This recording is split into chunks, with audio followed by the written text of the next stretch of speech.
started. One item on the open session agenda is letter update. Is there any update? Yes. Good morning, Jennifer Shembry, Deputy Director of Employee Relations. Before you is a package proposal we received from the Association of Engineers and Architects in the last week, and that concludes our presentation. All right, I have no requests to speak, so we're going to adjourn into the closed session. We'll be back here at 1:30.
a city council meeting for September 17th, 2013.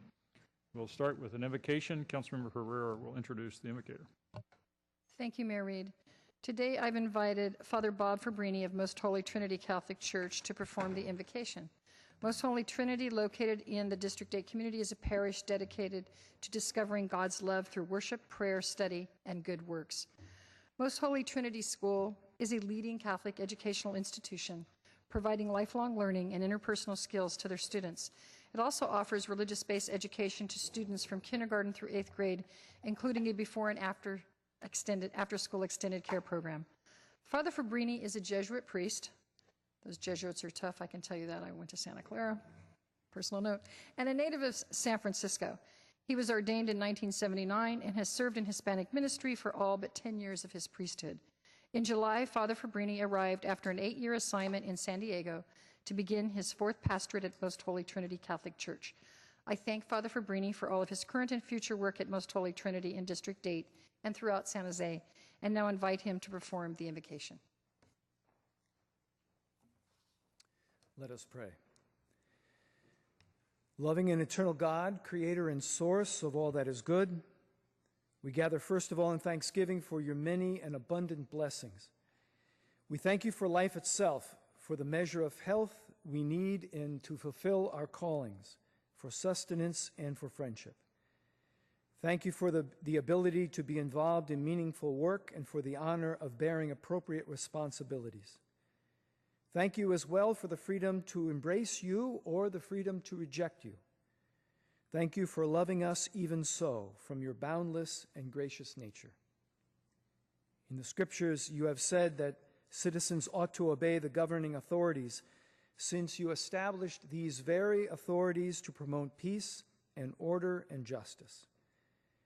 Therefore, this afternoon, I pray for our mayor, for the various levels of city officials, and in particular for this assembled council. I ask that you graciously grant them wisdom to govern amid the conflicting interests and issues of our times, a sense of welfare and true needs of our people, a keen thirst for justice and righteousness, confidence in what is good and fitting, the ability to work together in harmony even when there is honest disagreement, and for personal peace in their own lives and joy in their tasks. I pray for the agenda set before them today. Please give them the assurance of what would please you and what would benefit those who live and work in and around our beloved city of San Jose. Amen. Thank you, Father. Next item is the Pledge of Allegiance. Please stand. I pledge allegiance to the flag of the United States of America and to the republic for which it stands, one nation, under God, indivisible, with liberty and justice for all.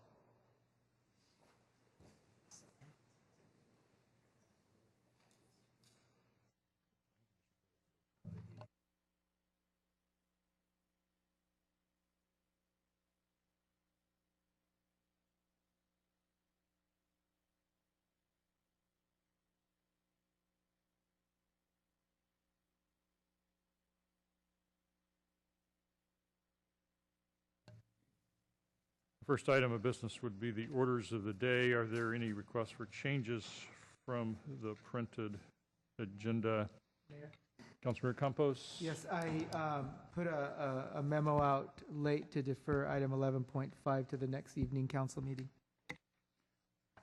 All right, staff, I have a recommendation or a request to defer item 11.1 on the evening agenda to November 19th. And it's not clear who wants the deferral. I understood the property owner was going to speak. Is the property owner here on 11.1 who wants to speak or not? We don't know. Has staff heard anything on that? 11.1 is Guadalupe Mines and Camden Avenue project. Right, Mr. Mayor, unfortunately, don't have any additional information at this time. Is there anybody here who wants to speak on 11.1 or any other items that are being changed under orders of the day? Okay, so we have a request to refer 11.1 to November 19th and 11.5 to the next evening meeting in October. Any other changes on the orders of the day? Motion is to approve the orders of the day as noted. On that motion, all in favor? Opposed? Not opposed. That's approved. Closed session report would be our next item. City Attorney. There is no report. All right, we will turn to our ceremonial items. I'd like to invite Councilmember Herrera to join me at the podium as you present a commendation to El Observador.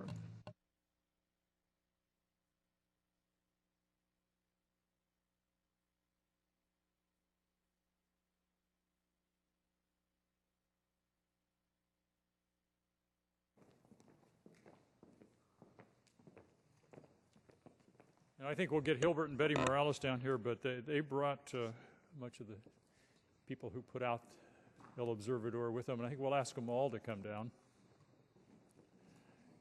Because as Hilbert and Betty will tell you, putting out a paper is a lot of work. They don't do it alone.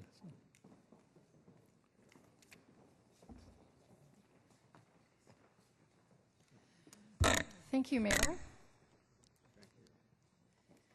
And joining me, some of my colleagues, Vice Mayor Madison Nguyen and Councilmember Campos and Councilmember LICCARDO have also joined me. It is my pleasure to present El Observador with this commendation today for providing extensive news coverage to and about the Latino community, the city of San Jose, and the greater Bay Area for the past 33 years. Their tagline, serving Latinos in the San Francisco Bay Area. And I would like to welcome and also wish bienvenidos to the El Observador team, publishers Hilbert and Betty Morales, Chief Operating Officer Monica Amador, Editor Cynthia Rodriguez, Sales Rep Angelica Rossi, Accountant Maria Espinosa, Webmaster Roberto Romo, and District Manager Enrique Maciel. I would also like to welcome members in the audience from the Story Road Business Association and La Raza Roundtable, Hispanic Chamber of Commerce, and the Center for Training and Careers. El Observador Publications Incorporated was founded on September 17, 1980, and established as a Bay Area newspaper. From the beginning, Gilberto and Betty had invested in the newspaper, and after going through various economic trials and tribulations, in 1986, the Morales decided to take control of the medium of the communication. They went through many ups and downs along with our economy, but the difference with them is they hung in there, and they're still here today.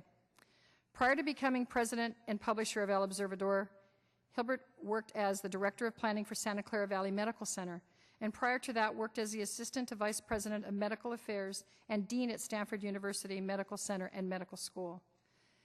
Gilberto and his staff recognized early on, probably earlier than most, the growing power of the Latino community and the need for a newspaper to cover the news and events in that community. San Jose's diversity has given El Observador an opportunity to keep its readers aware of issues directly impacting the community while also highlighting the rich Latino culture. El Observador has provided a general account of important events over the past 3 decades that include covering issues such as immigration, education, health, elections, and promoting justice. This team has overcome many obstacles, but these issues have made the headlines of El Observador over approximately 1,700 nonstop published editions that have been in the hands of the readers at no cost. The most special part of El Observador is their commitment to the community. They've stayed close and involved with many community organizations. This month of September, El Observer Publications Incorporated achieved the milestone of serving the Latino community with news for 33 years. And it really gives me a lot of pride and honor to recognize El Observador Publications Incorporated today and present them with this commendation for all of their hard work and commitment. Congratulations and felicidades. And Mayor Reed, would you please present the commendation to Gilberto?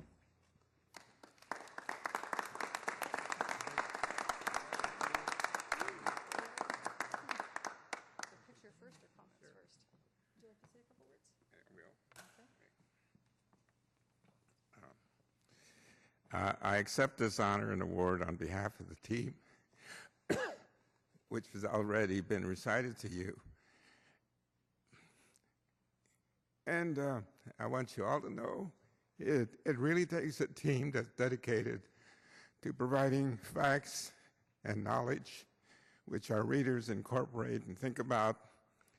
And once they do that, it becomes the knowledge within their brain which empowers them. We all believe in that. Thank you.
Our next item is the consent calendar.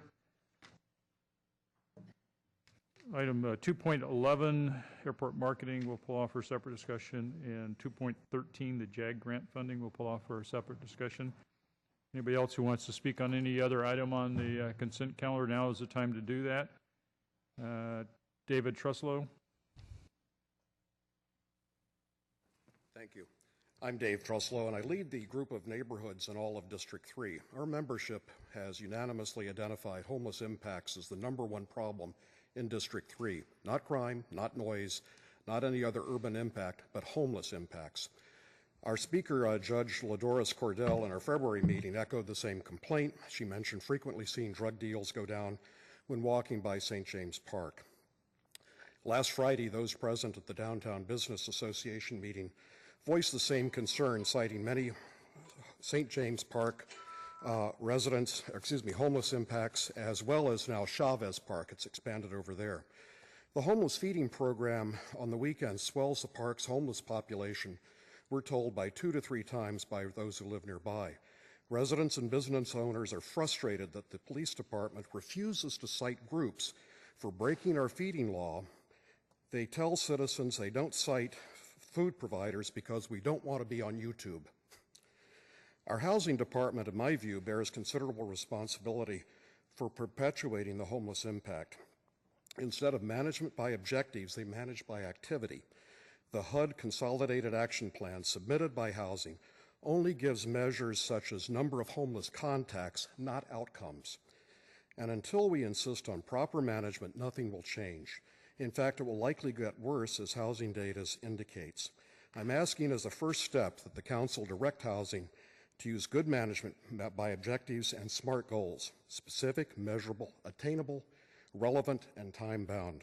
Nothing changes if nothing changes.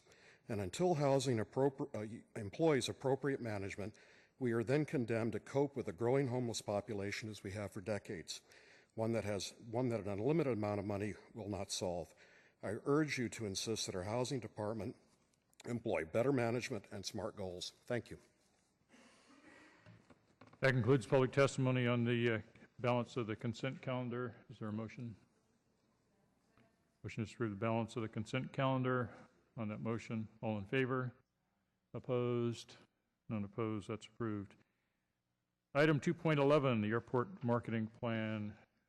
I wanted to pull that off just to talk a little bit about the marketing plan and the memorandum that I signed with Councilmembers Herrera, LICCARDO, and Rocha, which are the ad hoc airport marketing committee members.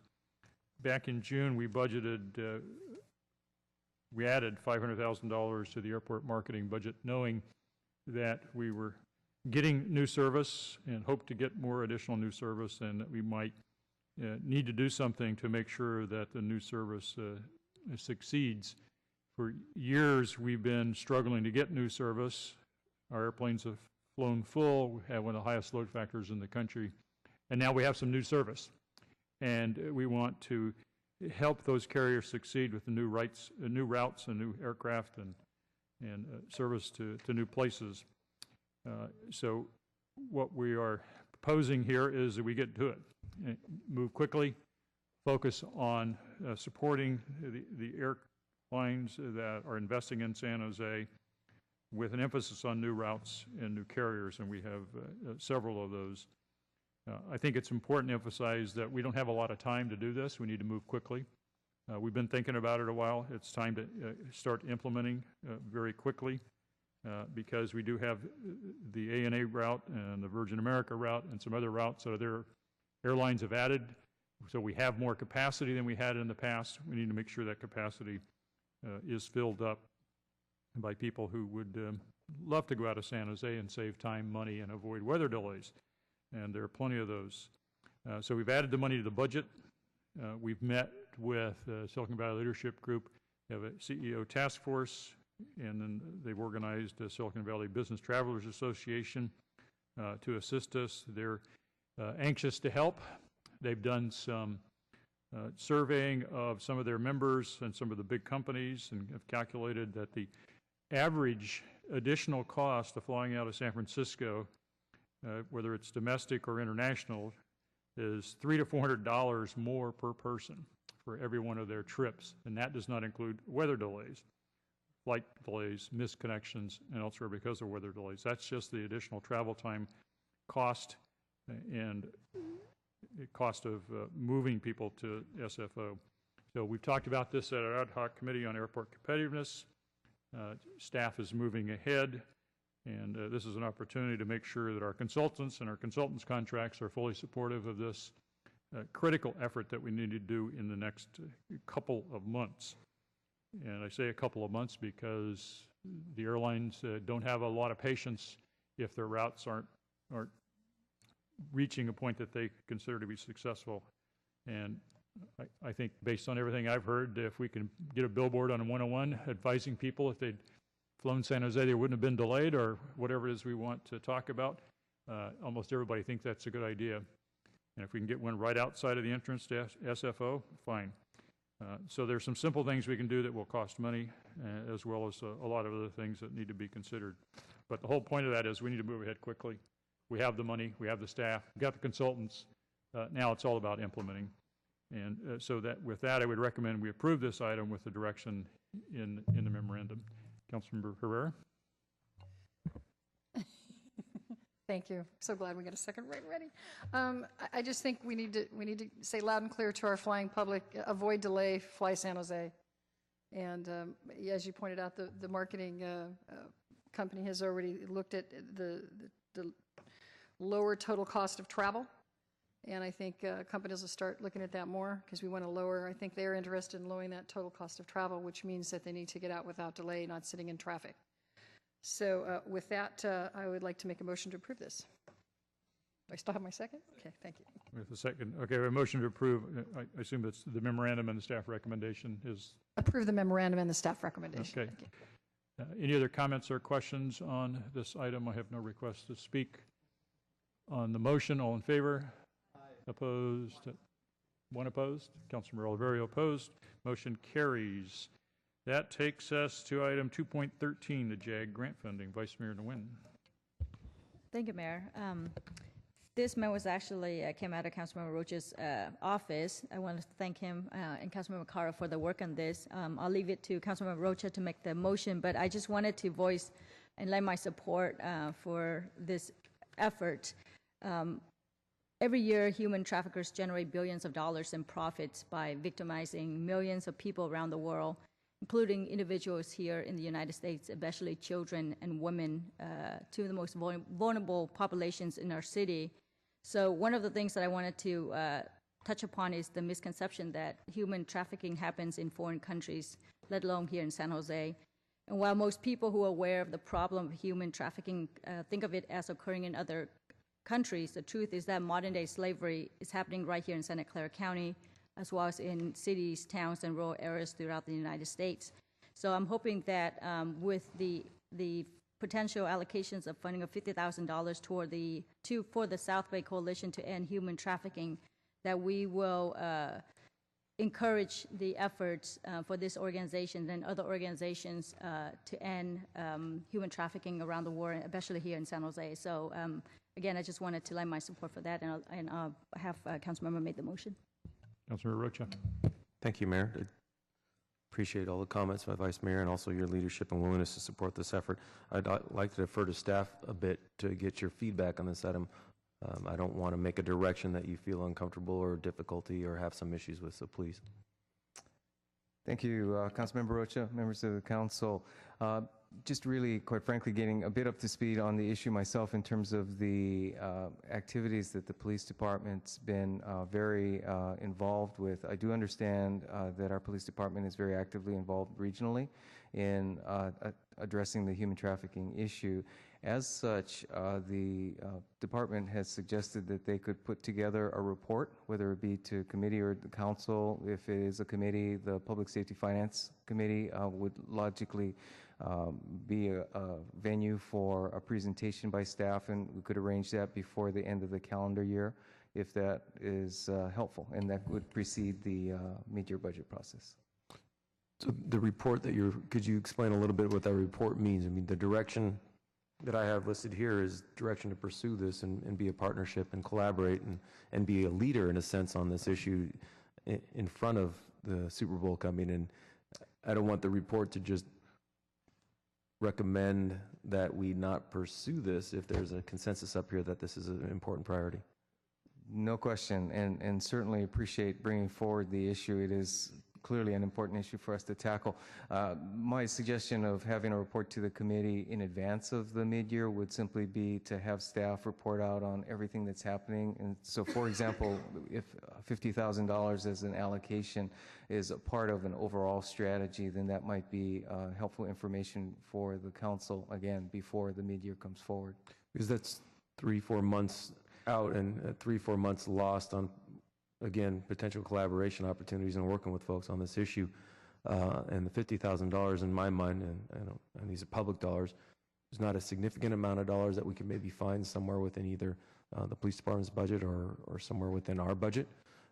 So I'd like to, again, not lose those 3-4 months, or rather gain those 3-4 months for us to be prepared come the first of the year should we be able to identify those dollars. Okay. So and it's a subtle difference. It's kind of saying the same thing. So. Well, actually, maybe misperception on my mind, because the reference to the mid-year budget typically comes forward in February. Yep. So when I'm suggesting having staff do a report to a committee, it would be within the next, say, 2 months. And so that would be in advance of having the mid-year come forward for council consideration.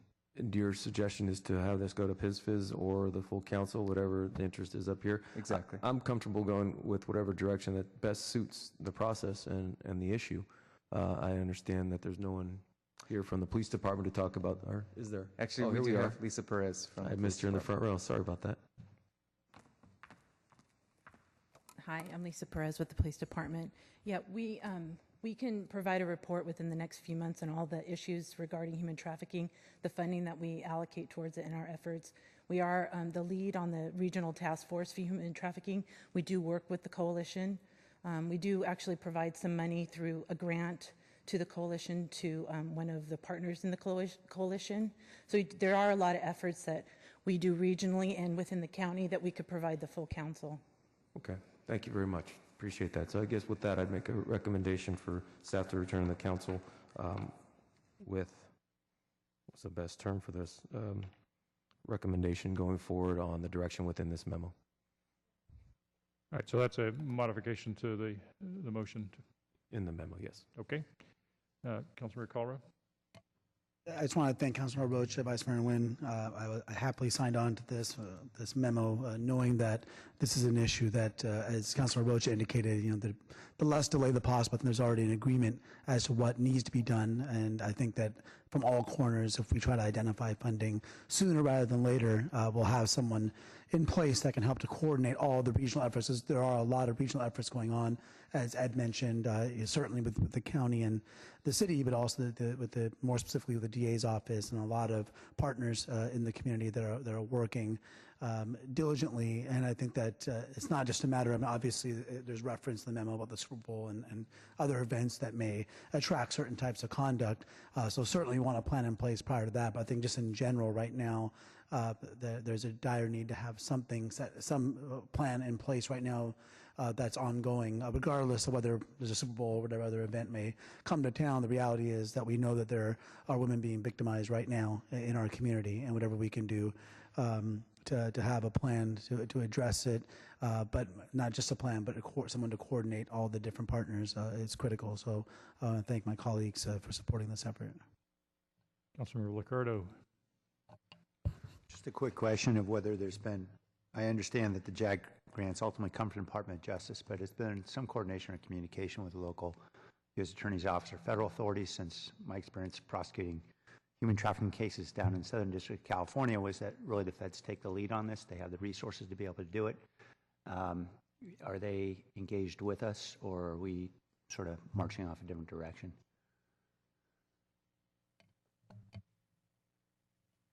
I think it's probably best to have PD talk about the existing working relationship. Yes, and Lisa, perhaps start off in the connection with the JAG grants, and then to the extent that you might be able to speak to what's happening in the human trafficking area. So in respect to the JAG grant, this particular JAG grant we share with the county. So we get an allocation based on crime. Sometimes we share it with the cities within the county as well. It just depends on how much funding is available and with the crime stats and how the federal government splits it up. This grant has been shrinking over time. So I think for the last 4 years, we're down about almost 40%. So, and then there's a short timeline to apply for the grant. So we get a notice of allocation. We have about maybe 40 days to submit our application along with the county. In regards to human trafficking and the relationship, I'd have to get back to you on the details. We could put that in the report. I don't know all the details on who all is involved with the coalition. I have one request to speak on this item. We'll take the public testimony at this time. Ruth Silver.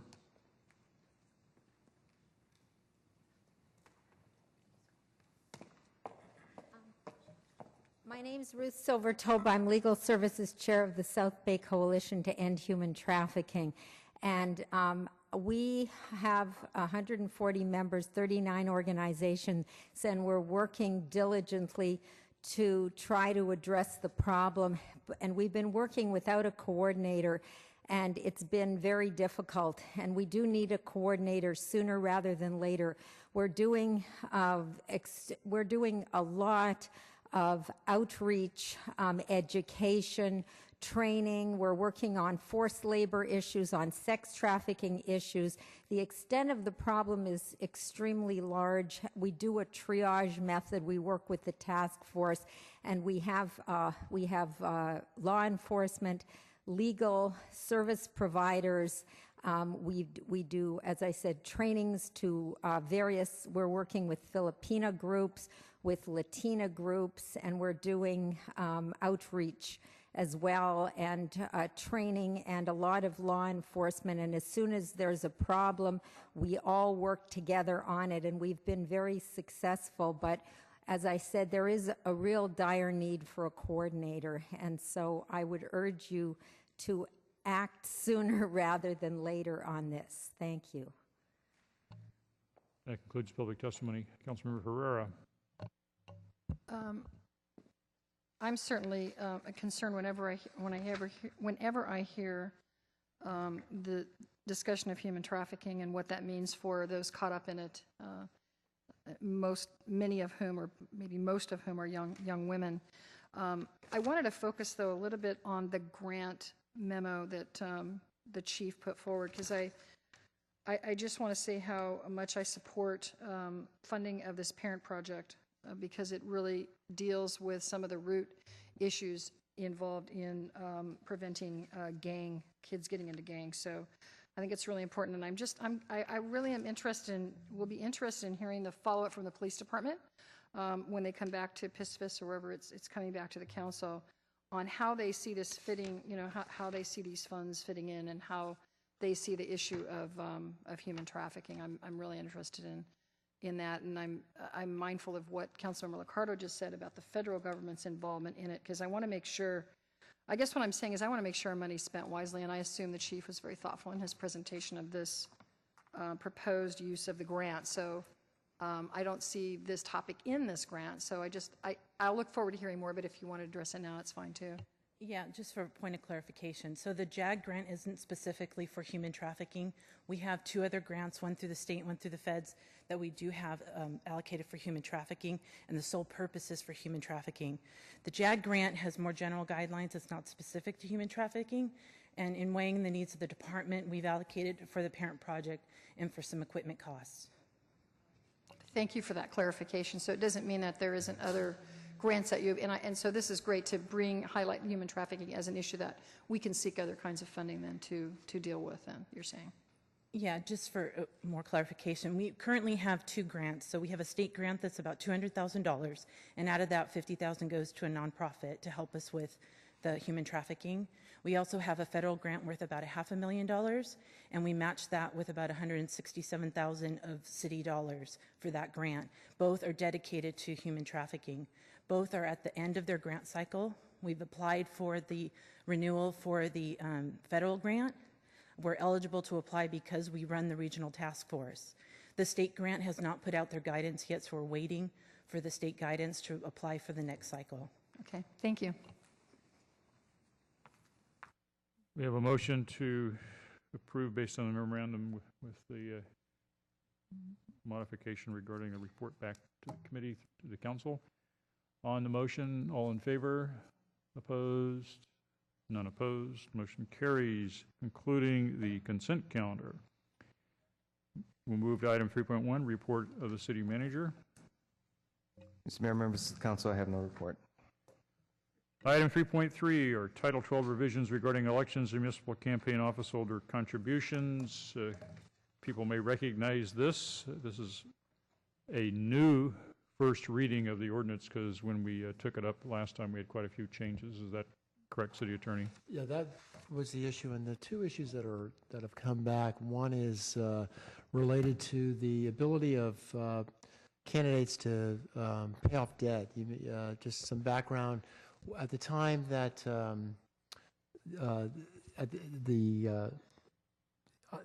collecting money from a third party to pay off campaign debt, you can't do as of midnight of election eve, but you could use personal funds to pay down the debt. The council directed us to limit that amount to no more than 5%. There was some concern about people maybe raising it from third parties and calling it personal funds and the mischief that might result. In looking at the case law, there's concern that that operates as an expenditure limit on personal funds, and we are coming back with a clarification that we don't recommend that 5% limitation. The cases, there's no direct case on point, but the cases on expenditure limitations are very strict, and given the, particularly where this Supreme Court has gone in recent years, we recommend not adopting the 5% limitation. You still have disclosure requirements. You still have other means of trying to make sure that monies aren't tainted, that they are truly personal funds. The second issue is one that the Elections Commission or Elections Commission has raised, and it really gets to the issue of voluntary expenditure limits. If in fact during a campaign, the campaigns are treated separately, the primary campaign and the general election. One can opt to, the way it was proposed is one who does not choose to opt for expenditure limitations in a primary can later opt to adopt voluntary expenditure limits in the general election if they make the runoff, so long as they didn't exceed the expenditure limits in the primary. The question has been raised as to whether or not limiting it to whether you exceeded the expenditure limits or not should be even considered, that treat them as two separate elections. And during the primary, you can opt, if you do not choose to adopt voluntary expenditure limits, you can you can choose in the general election, if you make the runoff, to adopt those same limitations, whether or not you exceeded those in the primary. And so we're trying to get direction from council as to what the council's, from a policy standpoint, preference would be. And I'll just leave it at that and here to answer any questions. Councilmember Liccardo. Rick, although I have my own philosophical problems with Buckley v. Vallejo and a lot of the progeny sense, anything that equates money with speech I think is problematic in my view. But even if we take the Supreme Court's reasoning, what I don't understand about our concern is that while the Supreme Court may say that an individual's own expenditures in their campaign is closely tied to the First Amendment speech rights, after the campaign's over, there's no more speech that's to be protected relating to that campaign. So it seems to me, if we're after the period in which the election's already occurred, we should be able to constrain how money moves and from whom and how much, because the game's over, the speech is done. But it's paying for the speech. And if you're limiting the ability of a individual after, when all bills come in, to pay down that, quote, speech, and that's the concern. Admittingly, it's a conservative approach, but given where we've been with the courts, that's our recommendation. We'd be happy to provide case law to help support that, but I think when you're looking at a strict scrutiny test, which we are here, it's to place a limitation on it presents a problem. Okay. On the second issue, my personal preference would be that we bifurcate the decisions between a primary and a runoff. The candidate have the option to choose. Councilmember KALRA. Thank you, Mayor. And just to follow up on Sam's point regarding the post-election, your suggestion is that there be no 5% cap at all, but why? And part of that is as you mentioned, it's a limit on the free speech. But what, if anything, would prevent us from saying after the election that there's no cap for individual, if they want to individually give of their own, but put a cap on third-party contribution? Is that the third-party contributions close before the election's over, at the end of the election period. So you can't collect from a third party after election day. So after election eve. So essentially, eliminate the 5% only goes to an individual, right? Anyway, right. And so eliminating it. Again, I think the reason why, as we discussed previously, that we wanted some kind of cap is that you will have folks that will run up. that there's always a potential, whether it's a council, mayor's race, that someone will run up the tab, as high as they can, and then just knowing that they have time afterward to pay for it. But if they have the money and they have 45 days to pay it off. Okay. I mean, it's the individual still has to write the check. So ultimately, you just feel it's safer just to not have that at all, and it's still a restriction in that they still have to be. It still has to be their own money.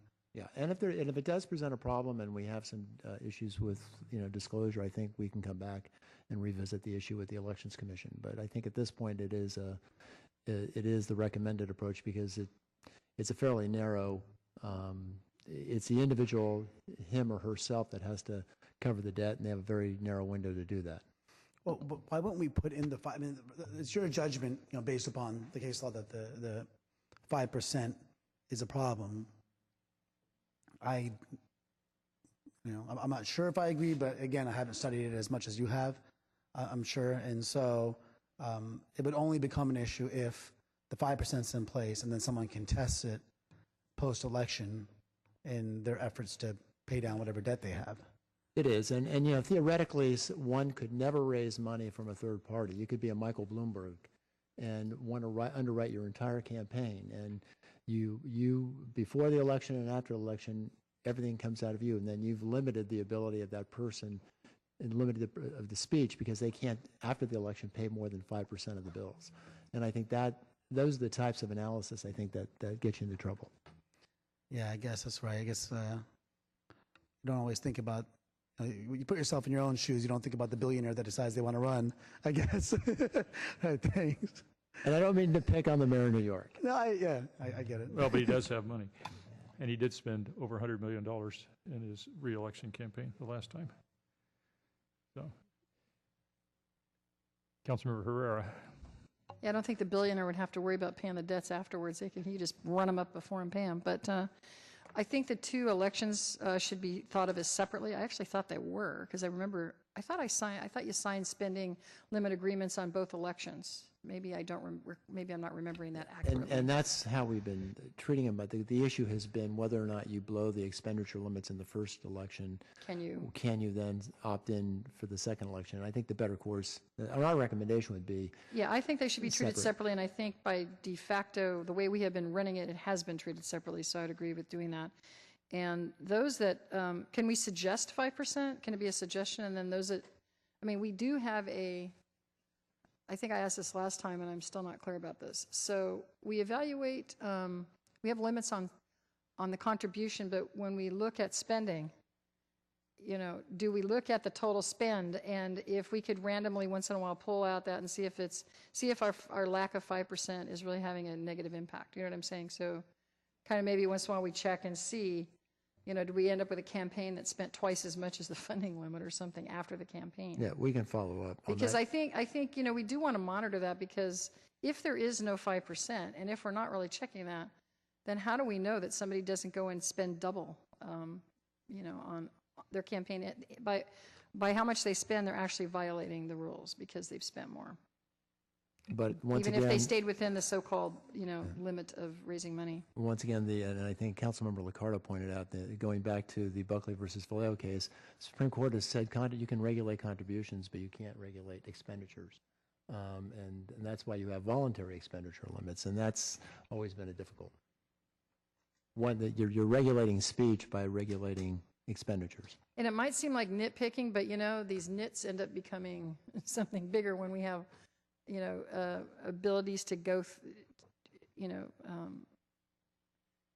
ways to avoid doing things. So I worry about the nits. I worry about the things that we leave in these regulations that allow people to go beyond it, because some people will. So is there any way to monitor this at least? I think we do, and I think to the credit of your Elections Commission, they take a very active role reviewing these things on a periodic basis based on experience and based on updates in the law. And I can release an info memo after elections that will give you the total of contributions and expenditures for each candidate, because we already pulled that for an ad just before the election. So we can just add whatever between that ad and say June 30th and give you guys an info memo for each election. We already have that information. We're already gathering it. Councilor KHAMIS. Thank you, Rick, for all the clarifications here. I being the newest person on the council to go through this election campaign, I did end up with a situation where I had to pay a printer. And I don't recall if it was more than 5% or not, because 5% is like $5,600 or something like that. So when I remember my last piece had printed 28,000 mailers and had them hand delivered. So it could be more than $5,000 that I spent, and the bill came in after the election. So I want to thank you for doing that. I am not Mr. Bloomberg. I don't have that kind of unlimited money, but 5% is, for our large 100,000 people council districts, we're often communicating to many thousands of households. So 5% may seem like a lot of money, but again, I could tell you just from the printing costs that we did in my campaign, it's not. And I fully support this report, and I would like to make a motion to accept it. Second. All right, the motion is to approve the revised ordinance with the recommendations as outlined by the city attorney. And this is the first reading, because it is quite a bit revised, so we'll have a second reading. It's a one-week turnaround, so we will be back next week for the second reading. Okay. I have no request to speak on this. We have a motion on the motion. All in favor? Opposed? None opposed. One opposed. Councilor Liccardo opposed. We need 8 votes for this, by the way, so it passes on a 10-1 vote, so that is enough to adopt it. We need 8 votes because it's It's a 9. We have an 9. absence. I'm sorry. Pete Constant was absent. He's gone to Washington. So we have 9 votes in favor. That's sufficient, and there's a requirement that if we're changing the ethics provisions, we have to have 2/3 of the council, which we do have. So we will move on to item 3.4. It's a response to the Santa Clara County Civil Grand Jury Report, the state of public safety disability retirement rates in the county.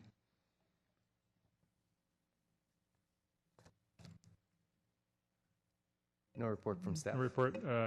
I'd just like to note, as noted in the response, this report from the civil grand jury followed the excellent work that our auditor did on looking at San Jose's disability retirement system and issues, and also follows the voter approval of changes to our system with Measure B in the last election cycle. So it is addressed to other cities in the county, not to us, so there's really not much that we do except we're required by statute to respond. And as staff has noted in the response, we've already taken action under Measure B.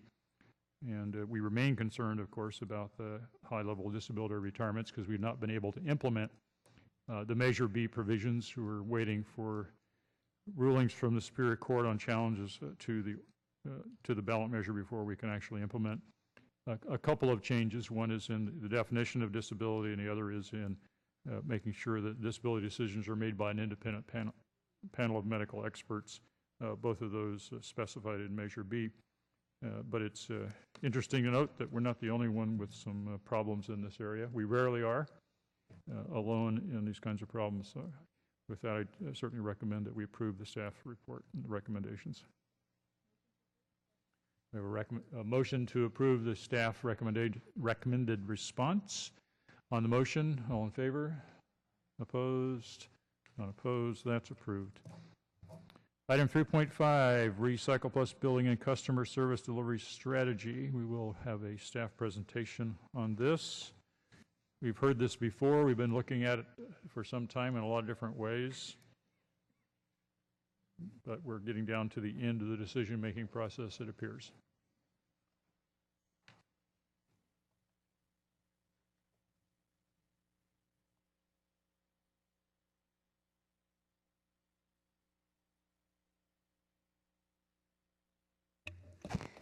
Good afternoon, Carrie Romano, Environmental Services Director. I'm joined by Chief Information Officer Vijay Sameta and Director of Finance Julia Cooper.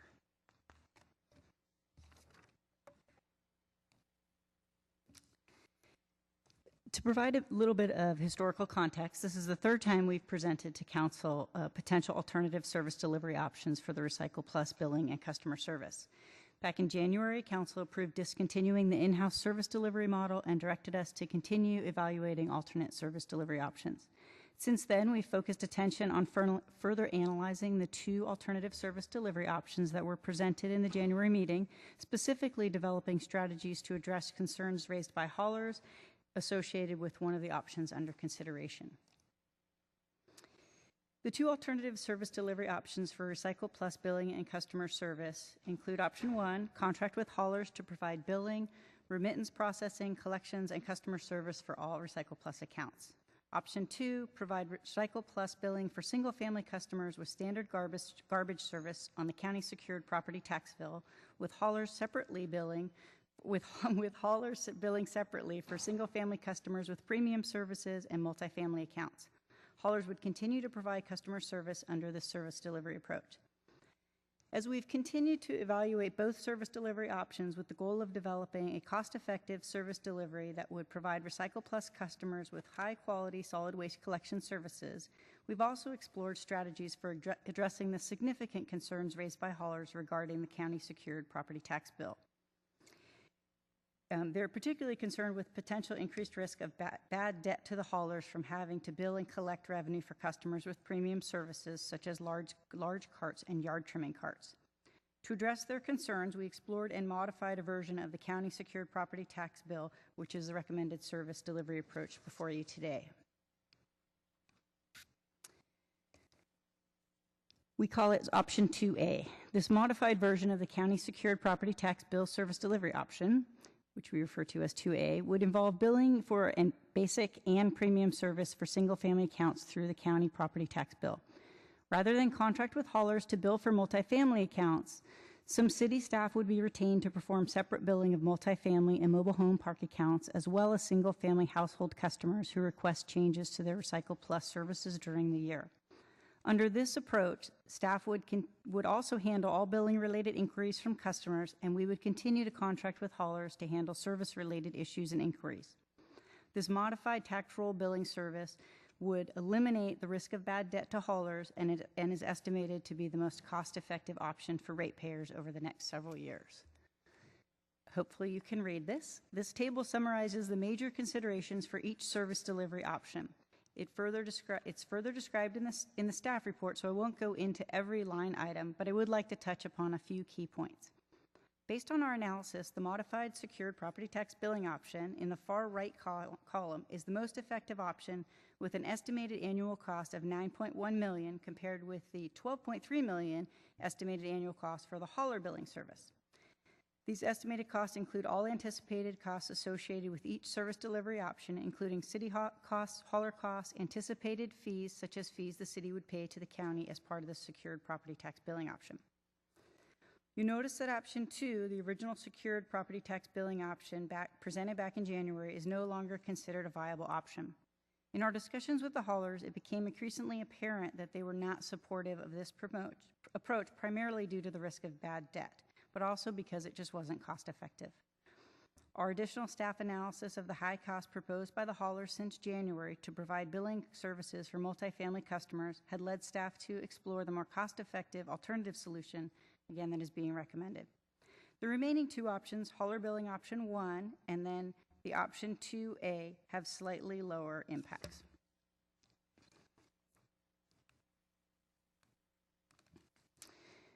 Modified property tax bill option presents several potential benefits to the city. We estimate it again to be the most cost-effective solution, generating $3.2 million in estimated savings compared to the other option. In addition, it will result in process improvements by simplifying billing options and eliminating redundancies in how we deliver customer service. Residents would be able to contact service providers directly on service-related issues, while city staff would continue to monitor hauler performance and ensure the quality of service remains high. Eliminating the lien process on the city side for single-family accounts will also substantially reduce the negative interactions city staff currently have with residents, and then the county teeter program ensures the city will receive the revenue. Finally, the service delivery option aligns with our key priorities in terms of investing in cost-effective solutions that are aligned with our technology strategy. Oh, wait, sorry. Although there are many benefits to the modified property tax roll option, there are several considerations that we believe need to be highlighted. This option will likely result in the elimination of funding for approximately 24 budgeted city positions. We will try and mitigate staffing impacts through attrition planning and redeployment to the maximum extent possible. And then this option will result in the elimination of the 20-gallon cart service for approximately 7,400 customers citywide who currently subscribe to this service.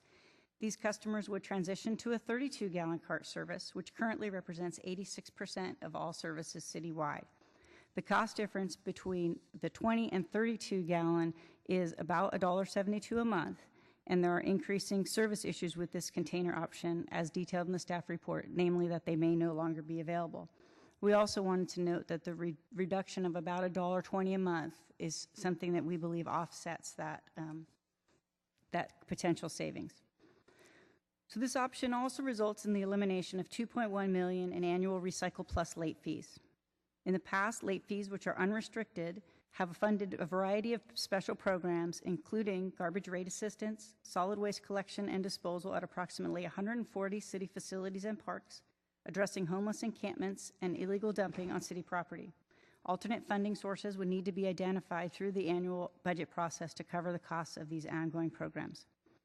This service delivery option will also require customers to transition from a bi-monthly to a biannual payment schedule. Staff were concerned that this would create hardship for some customers due to the higher payment amounts. However, the results of our customer survey, which we'll touch on in a minute, suggest that switching the schedule would not create a hardship for the majority of residents that responded. By transitioning to the county secured property tax bill for all single-family accounts, the city will no longer receive monthly billing receipts for these accounts, and as such will require bridge funds in order to compensate haulers for monthly services in advance of the receipt of the revenue from the county. We'll explore short-term financing options that the city has available to determine the most cost-effective option for temporary bridge funds for this program.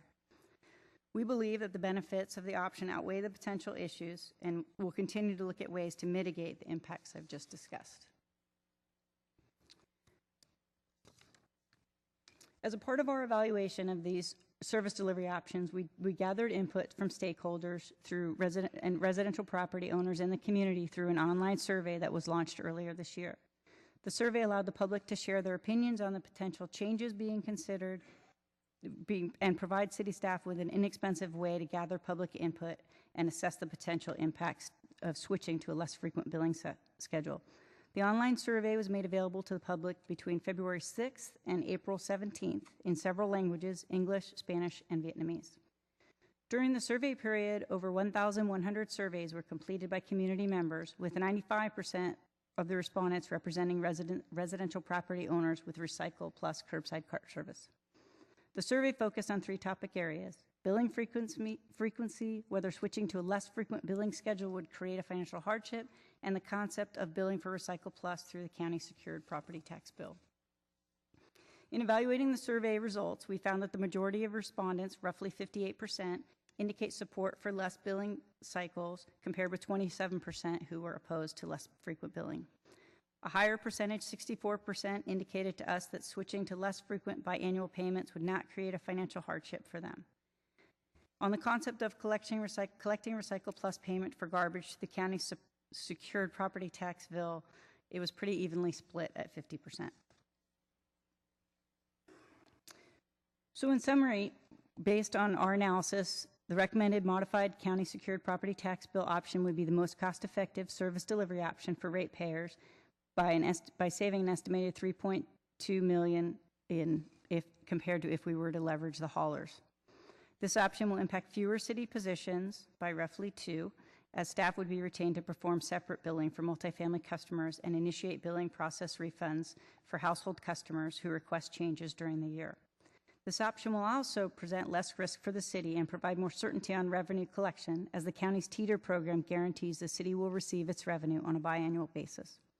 Finally, this approach eliminates the risk of bad debt for haulers, as they will not be responsible for billing and collecting single-family customers with premium service or multifamily accounts. So in terms of next steps, this table outlines our proposed implementation schedule should council approve the staff recommendation. Our immediate next steps would be to continue discussions with the haulers in preparation of the transition of Recycle Plus billing to the county secured property tax bill. We've had preliminary discussions with county representatives and will continue to work closely with county staff to develop an agreement by next year that would allow for this transition to occur. We would then return to council with appropriate revisions to the municipal code, leading to the first Recycle Plus charges on the county secured property tax bill beginning July 2015. With that, we're available for questions. Oliverio. Thank you, Mayor. Thank you, staff, for the presentation. And question, an example of a mobile home park. One property owner, 100 mobile homes. In what you've recommended, that we would have a separate billing for that instance, correct? Yes. Correct. Okay, so let me ask you this. Then what would be the issues with billing the property owner with the increment of that they have 100 units on the property? That property owner then ripples the cost to the tenant, as they do today with their common area payments or rent or et cetera. I'm not sure I understand the question. Okay, maybe I'll try one more time. And, Thanks. and I apologize if I'm confusing. So we have a single family home. That's easy, right? Property owner, secured property tax, one-to-one relationship. You have a multi-family or higher density developments that have multiple units with one property owner, or an HOA condo. In all examples, whether it's a mobile home, a condominium, or apartment, it would seem as though you could just bill the property owner per the number of units that are requiring garbage, and then those costs get rippled to the tenants or the HOA or the owner of the mobile home. That would seem to work. Explain to me why that would, it wasn't recommended. We are separating out multifamily dwellings and mobile home parks, and we will bill them not on the property tax. So we would bill them as we are today. Got it. So my question is, though, why would we not just build the property owner instead of creating people to do that separately? It seems like you lose some of the economies of scale. There were some complexities with multifamily dwellings and mobile home parks, and I'll let Donna Perala, who leads the Recycle Plus program, provide a little more depth to that. Donna Perala, Environmental Services. We do bill the property owner. For a mobile home, the people who reside there do not own the property, so we do bill the property owner, and then they disperse what their tenants owe to them. So the billing under our proposed system would stay just as it is today. So let's just, I want to understand. Donna? Sorry, I think you wanted to say something. So why can't we just put them on the property tax too? The reason we propose to build them in-house is because of the extensive number of properties that they're responsible for. One mobile home park could have 400 residents, so they would have a severe cash flow issue if they were to pay a property tax on that amount biannually. And then Donna, do you foresee this financial hardship as being something we would maintain for a couple years and then transition them like the rest of the residents to property tax billing? We could look at that as we move forward. Because I think, like for example, in implementing the green vision, right, we've increased the cost substantially to commercial businesses and property owners so that we can, divert waste from landfill to recycling, which has been a great success as part of the green vision. But we actually put that on sort of the backs of those property owners, commercial businesses, restaurants, and that cost ripples out. So if the restaurant owner's garbage bill is increased, by a wide margin, they simply just raise their prices to because that's the cost of doing business.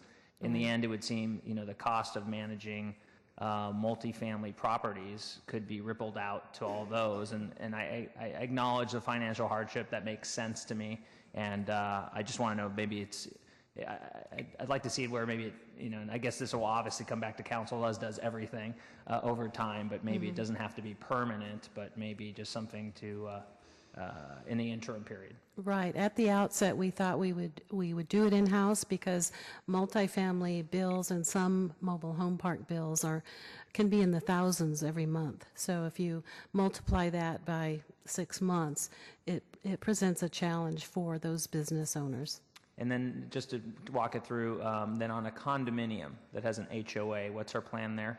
Well, the condominiums HOA, if they have single-family service, each one of those is a separate APN in most cases, and they would be billed, the owner of the unit would be billed separately.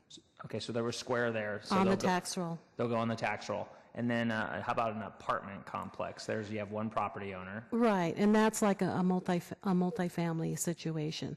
If they have a dumpster service, if they have cart service, we have to look at that. We're in the process of looking at our data, and so we can develop processes and administrative procedures. So dumpster service would go on the property tax roll? No, dumpster service would be billed in-house. Okay, this helps. Thank you. Councilor KHAMIS. I actually had a little bit of the same question. If we are, I originally remembered VJ saying that we had to spend a lot of money upgrading the software system for the billing if we were to continue doing this in-house. And I don't know if I'm mistaken or not, but that's what I remember hearing. Would we still need to make that? I think that the figure was $15 million investment in software in order to continue doing any billing. Thank you, Councilmember Vijay Sameta, Chief Information Officer. Good question. And I think when we say that we're going to have some software and not have other software, I think what we're kind of maybe glossing over is the complexity of that software. And when we look at putting things on the property tax roll, it's very different than what we're doing today in-house. We're managing both the customer service efforts on behalf of the haulers, so we're taking in those service requests, we're making customer service changes, and then sending those orders to the haulers who actually provide the customer service directly to the residents. So in what we're proposing, that would go to the haulers. And the pieces that would remain, notwithstanding what Donna just pointed out about multifamily dwellings, the rest of it would go to the secured property tax roll. So it's a much simpler calculation for us to do, and we're not managing both the customer service and billing modules together at the same time. And in our current model, there's a direct tie between when a customer service request comes in and how that impacts billing, and we need to kind of juggle those two pieces. So in today's model, it's a very complicated solution of integrating those two. In what we're proposing, the customer service happens directly at the hauler, and therefore it's a much simpler piece of software in order to develop the billing for the county roll. So you're saying that we still have to buy software, it's just not going to be expensive software? Correct. Okay. Thank you. Again, I'm very much in favor of making our city more efficient, and I want to thank you for the reports and the community outreach that you did. I'm very much in favor of it, and I just wanted to make sure that that we are handling. I didn't want to spend $19 million on software where we're again. I think that we should be going 100%, just like PIERLUIGI. But if this is kind of an interim thing, I'd love to see us go even further in the future. And again, thank you very much for your work. Councilmember KALRA. Thank you, Mayor. And thanks for the report and the work on this. In terms of the options being considered, I noticed that, so the suggestion would be essentially every 6 months on the property tax roll, property tax bill for individual homeowners? Yes. And what is the real impact, what is, all in all, the real impact in terms of the bill if it was prorated to a monthly? If we're talking to our residents, what's the differential in what they'd be paying under a new system? So right now, single-family customers with the standard service, which is the 32-gallon, they move from $59.90 bi-monthly to biannually of $179.70. So what was the first number? $59.90. Okay, so actually would save the money. Well, I'm sorry, annual payments, yeah. Annual payments of $179.70. Some people pay them up front, some people pay twice a year, I guess. Well, it would be annually $170? Yeah, $179.70. The new cost? Which is just the sum of the $59.90 every other month.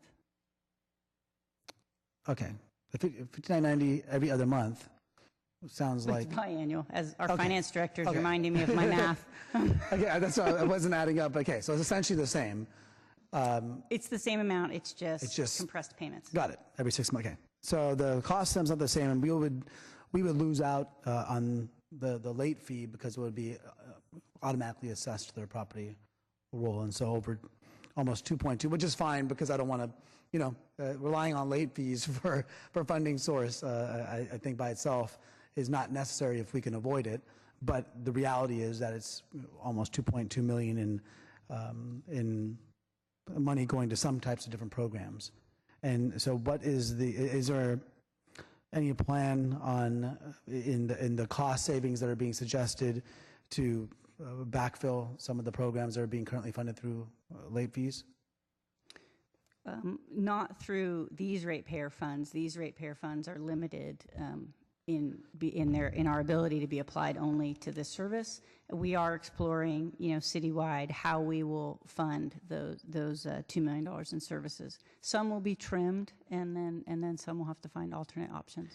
Well, if the suggestion that there's going to be annual savings, cost savings, and the cost savings that are referred to here are the savings to the residents. Yes. And I noticed the general fund impact, because of the lack of the overhead and the late fees, is about $2.6 million a year that we're going to have a gap. And that's currently going to different types of programs or to the overhead of the administration of the program. And so are there any cost savings based upon the city staff reductions? And if so, what would those be? In terms of, have those been quantified? I see the number in total of FTEs, but have those been quantified?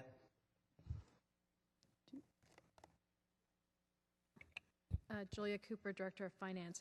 Those staff costs are incorporated into the annual savings that we've calculated there. And as Carrie mentioned, all of the revenue that's collected from the garbage must be paid for garbage services. So we can't take those savings or cost avoidance and then transfer them over to essentially the couple $1 million that we currently won't have from the late fees. So all the money that we collect from garbage services has to pay for garbage services. It can't pay for anything else. Got it. So the FTE elimination, whatever savings occur from that, are actually going to the ratepayers. Yes. Okay. Well, that's a good thing. It's good that they're going to end up paying less or have some more predictability in their payments. But the practical effect is that we do have some programs, including costs that are going to funds that are going to illegal dumping and homeless encampment and some of these other some of the nonprofit recycling program, and a large chunk, almost $500,000, that's going to low income rate assistance administration and lost revenue. Is that program still going to be in existence in the way that it's currently being run and operated? No, the low income rate assistance program would need to sunset, or the general fund could find a way to support that. Staff believe that the LIRA program should sunset. We provide right now $9 a month in savings to participants. It's limited right now. There's 1,500 customers, but the cost of service is very high. So the administrative costs are, it costs us $17 a month, but the resident only gets a $9 benefit. So we just don't really think it's efficient. And so I think that what I would be interested in going forward then is other alternatives or strategies for low-income rate assistance. And if this is not the right, it sounds like this is, not getting the best bang for the buck. There may be some other opportunity, even if it's not something that may be implemented on the same timeline. I would certainly like us to see what other alternatives are out there, maybe look at what other jurisdictions are doing for low-income rate assistance, because although $9 a month may not seem like a lot now when we're doing the 6-month payment, and if it's going to go to straight to the homeowner property roll, it's certainly going to be passed on, I would imagine, to a renter or what have you. Because right now it seems like, if someone's renting and they have to pay the utility bills, they have to pay the waste bills and what have you, they can they pass that on, or they can pass that on to whoever is renting? Yes, how property owners determine their rent is a culmination of all their costs. But I would point out that there is presently no subsidy for sewer service and use charges, which are also billed to property owners, and significantly more money. No, but my point is, if someone's renting right now, there is the option for the renter to directly pay that cost? Of the waste cost. We bill the property owner. If the property owner chooses to have the renter pay that for them, that's their discretion. But if the payment is not made, we seek repayment from the property owner. Well, then who does the Low Income Rate Assistance Administration, who does that apply to, the low income rates? Just to renters in multifamily housing? No, very low income homeowners. Okay. All right, thank you. Councilmember Liccardo. Thank you, Mayor. I had a quick question about the Prop 218 issues. I'm not sure I understand why and I guess maybe it's a Rick question, as I see everybody look in that direction. No, I turned to my right and everybody else was turning the other direction. If we can't charge late fees if this becomes part of the property tax roll, is that right, Rick? Well, it's not that we can't charge it, the county does. The county takes the risk of collection. So when it's on the secured property rolls, they reference the tier plan. Under the plan with the county basically sends you all the money that's due and owing under the secured property tax bill, including all the assessments and fees and anything they collect, sewer service and use charge, storm drain fees. And this is sort of a generalization. So then the county takes the risk of collection, and when the county goes out and collects, they charge 18% annual interest, as you know, on their property tax bill and everything else that's attached to it. Yeah, so that's a good gig. They're the ones that collect the money, and I think that's okay. So basically, we have no basis under 218 to be collecting a late fee if we're not the one hustling to get the money. We're getting everything current. It's on a semi-annual basis. I see. So that's how we lose all that. Well, certainly, I'm enthusiastic to see ways in which we can reduce the burdens on our residents, and I'm thrilled with the great work of this group. But I guess my question is that $2.1 million hole we just blew in our budget, or we're about to blow, is that already baked into our budget projections? Yes, it's something that we've been discussing for the last 6 to 12 months, and it is something that we assume will go away, but certainly we haven't identified a backfill funding yet. Agreed. I guess what I'm wondering is, as we looked at the 5-year projections, or the projections we have as recently as I think it's June, were we assuming we'd be 2.1 million short in starting, I guess it would be fiscal year 15? Is that right? We'll need to confirm. I believe we have been expecting this phase out to occur, so we can get confirmation from the budget office. Okay. Great. Thanks. Councilmember Rocha. Thank you, Mayor. Question about the customer service component. The haulers are going to take the calls from the residents that may have a billing issue or a service issue. They would take the service issues, we would take the billing issues. And then we're going to work directly with the county on billing issues?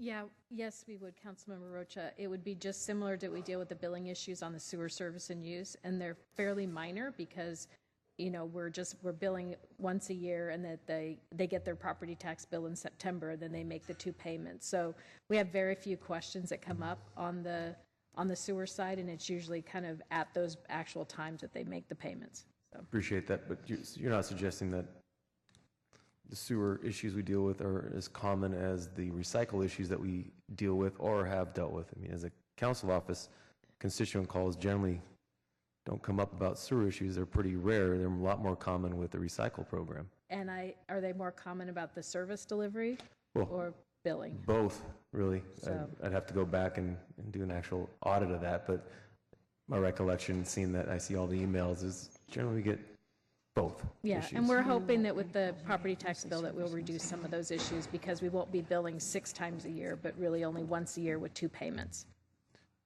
Now, is on the county side, are they going to go through any kind of training or program or additional staff to deal with this issue? I can't imagine there's going to be a significant change on their part, but there is another component that's going to be added. They may call their county supervisor, residents, and say there's a property tax bill I'm looking at, and now they've got a new component of questions from their residents as well. Yeah, I mean, we work with the county in terms of the delineation on the line on the property tax bill, so it's really clear that it's a San Jose related fee, and then the tax collector's office knows to refer those calls over to us, so that's what they do. And then the amount of staff that we're going to maintain to deal with the customer service calls on that side, there's a slight change now with the new option 2A. Can you talk about the staffing level that we're going to maintain for the customer service? I would have to check the notes, but I don't think we're adding a whole lot of component to deal with the customer service. Mostly it would be related to the changes that people want to make with respect to upsizing or downsizing their garbage cart, and dealing with that, and then either giving them a refund or allowing them to credit their next year property tax bill. So. Can you say that again? Customers will still be able on their garbage cart to make changes to their cart size. So if you have a 32 today and you want a 64, but we're only billing you essentially once a year, you get the bill. So they'll call and want to make it, say, a change, and then they'll have to pay up front if they want to upsize, increase the size. If they want to downsize, we'll either process a refund for them, or they can say, I just credit my next year property tax bill. So we're hoping more people take that option because that's easier for us, but we will cut them a check as a refund. Okay, thank you. And then when you're talking about this contract management, or when you just use the word we, what department, what staff, who's going to be doing the contract management, where the customer service component is going to be entirely under one particular department? Can you speak about that, the management of it? Because I've heard the word efficiencies mentioned up here. We had that same conversation on the graffiti abatement contract when we moved it out. And I wouldn't suggest that, well, based upon the last audit we got, clearly there were some management issues and some increased management responsibilities. And as long as we're thinking about that on the front end, I'd appreciate it. So if I could better understand how the management's going to play out. The Environmental Services Department will continue to manage the hauler service contracts, and we will also handle escalated customer service calls that do come in. The haulers will take most all of the customer service calls. We know that some will continue to come to the city. They may continue to come to your offices. You would just transfer them down to the 10th floor staff that is available to handle those calls, and the call center will be maintaining a small staff, and they will redirect the calls out to the hauler or down to the ESD 10th floor staff. So if we get a call on a complaint from a resident and they call us, we're going to hand them right back to the hauler, and that generally is working in a council office and being a council member, that's probably not going to be too well received. Right. Or pass them out to the individuals not being responsive on a particular issue. Right. That's why if a call comes to the council offices, you can redirect them right down to the 10th floor staff who's available to handle those escalated calls, because likely they have gone through the hauler and didn't get the answer that they wanted. So they still have an issue, and we will be on hand to resolve those issues. Some calls will come in by mistake because people are used to calling the city's call center for their issues. So those calls who haven't yet been out to the hauler will be redirected to the hauler so the hauler can address their service issues. Okay, thank you. Appreciate the responses. As I was pretty clear the last time around this came before council, I was not supportive of the policy direction. I'm going to continue to not be supportive of this policy direction. I truly feel that I would like to have seen a little bit more analysis or proposals of trying to maintain this in-house and still get those efficiencies. Thank you. Councilmember KHAMIS. Yeah, I just want to make a motion to approve option 2A. Second. All right, we have an motion to move option 2A. Assistant City Manager. Thank you, Mr. Mayor, members of the council. Councilmember LICCARDO, I do want to correct information earlier. Budget staff believe we do not currently have the loss of the late fees baked into the forecast. So it, again, as noted earlier, is something we've anticipated, but pending this action has not been put into the forecast. Ed, thanks for the clarification. That doesn't become relevant until mid-2015, is that right? That's correct. Okay. All right, we have a motion on the floor. Just make sure I understand the motion, the 2A. That is the staff recommendation, correct? All right. Councilmember Herrera. Thank you. And so we have been talking about this for some time, and I've been supportive every time it's come up because I think we're trying to actually do some good things here for our ratepayers as well as reduce our costs. Is that right? So if we don't do this, what kind of cost impact does that have to ESD and the city and our ratepayers?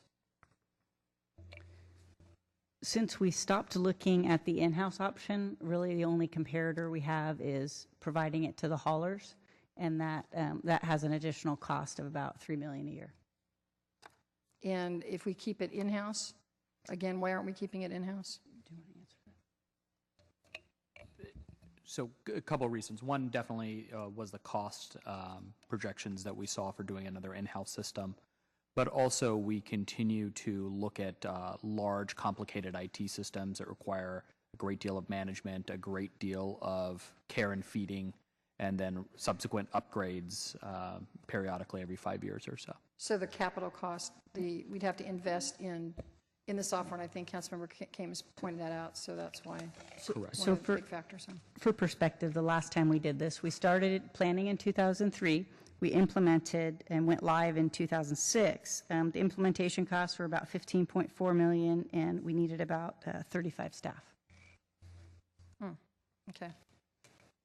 And so if we were going to keep it in-house, that's what we would need. I mean, we need to. Correct, Council Member. There is no direct upgrade of what we have. It's a completely different product. And I guess that's a problem because we have a lot of software like that in the city, right, that we've had for many, many years. And then we have these information islands, and then people leave who understood how it worked. And so we have to somehow, and my hat's off to you, VJ, for doing the great work and moving us forward in that direction. So it's not just keeping staff, it's having the tools that they need, current tools, which cost a lot of money to buy and implement. Correct. We're striving for sustainable IT service delivery. So I think, it's not the perfect world, but it's the world we find ourselves in. So I am very supportive of moving forward on option 2A. I was hoping we could still keep control of late fees and all that, but it looks like this is the best option, so I'll be supporting that. Councilmember Oliverio.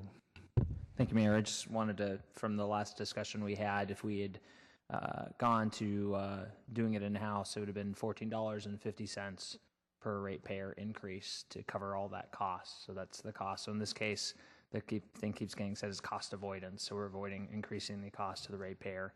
And it's the same way we're managing the sewer and the library parcel tax as part of the property tax roll. And I think this is a stable revenue stream and the most streamlined process to avoid future increases for residents. And I think that's one of those instances where government is the lowest cost solution. It's just another government, the county. I would like to see if the maker of the motion would offer a friendly amendment that accept the the staff recommendation today, but really look at doing it completely on the property tax roll and not have a set of folks doing it as a one-off type of thing and try to get out of this within a year. So give all these property owners a year warning that you're going to have to start budgeting to make these payments. I know there's some folks that may own hundreds of units, and bless their hearts, I'm sure they have the money to probably take care of that if given the opportunity or the timing to deal with that, because they might forward bill their tenants to cover that if they happen to be short. They might be property rich but cash poor, whatever the circumstance be, but it would make sense to just manage it all the same way. I will accept that. Thanks. Okay with the seconder? Except I'd like to check in with staff and see if there's some process. Do we need to, is that acceptable to staff in terms of? Well, we'd like to think about it a little bit longer. But can we have staff come back with that? I mean, can we suggest that as a recommendation and not, and thank you for that, because I'd like to actually have us assess if it's better just, if we're going to move, rather than have a year delay, just to make one swift movement and do more outreach. But I'd also like to have more data on the complexities of those accounts. They have a lot of change outs, and that I just want to fully understand if that would require us to add additional city staff back. So I'd be more comfortable seconding the friendly amendment that would include those staff being able to come back to us. And I'm happy for more in-depth through supplemental info memo, or the next time this comes back to council, that would be fine. And when you say change outs? Where they alter their service. So change the cart size. Right, but inherently everyone sort of has a responsibility to have service, right? They do, but as Donna talked about, the mobile home parks, one owner owns 100 properties, so we can only really connect with that one property owner because we lien them, and so we just want to make sure we fully understand the volume of those transactions. Okay, but just as I mentioned before, anytime we take a macro action, there's a ripple effect that happens with either customers or tenants, and that's sort of the expectation of what would happen given the amount of time. So thank you. All right, let me just clarify. Friendly amendment, the maker of the motion's okay with that version of the friendly amendment and the seconder? Okay. info memo Staff back. will look at it and get back to us. Okay. Councilmember KALRA. Thank you, Mayor. And Carrie has indicated earlier, what's the biannual 179? 179 and change. And that is what is anticipated will be the cost biannually in 2015 when this is implemented? No, that's today's cost rolled forward.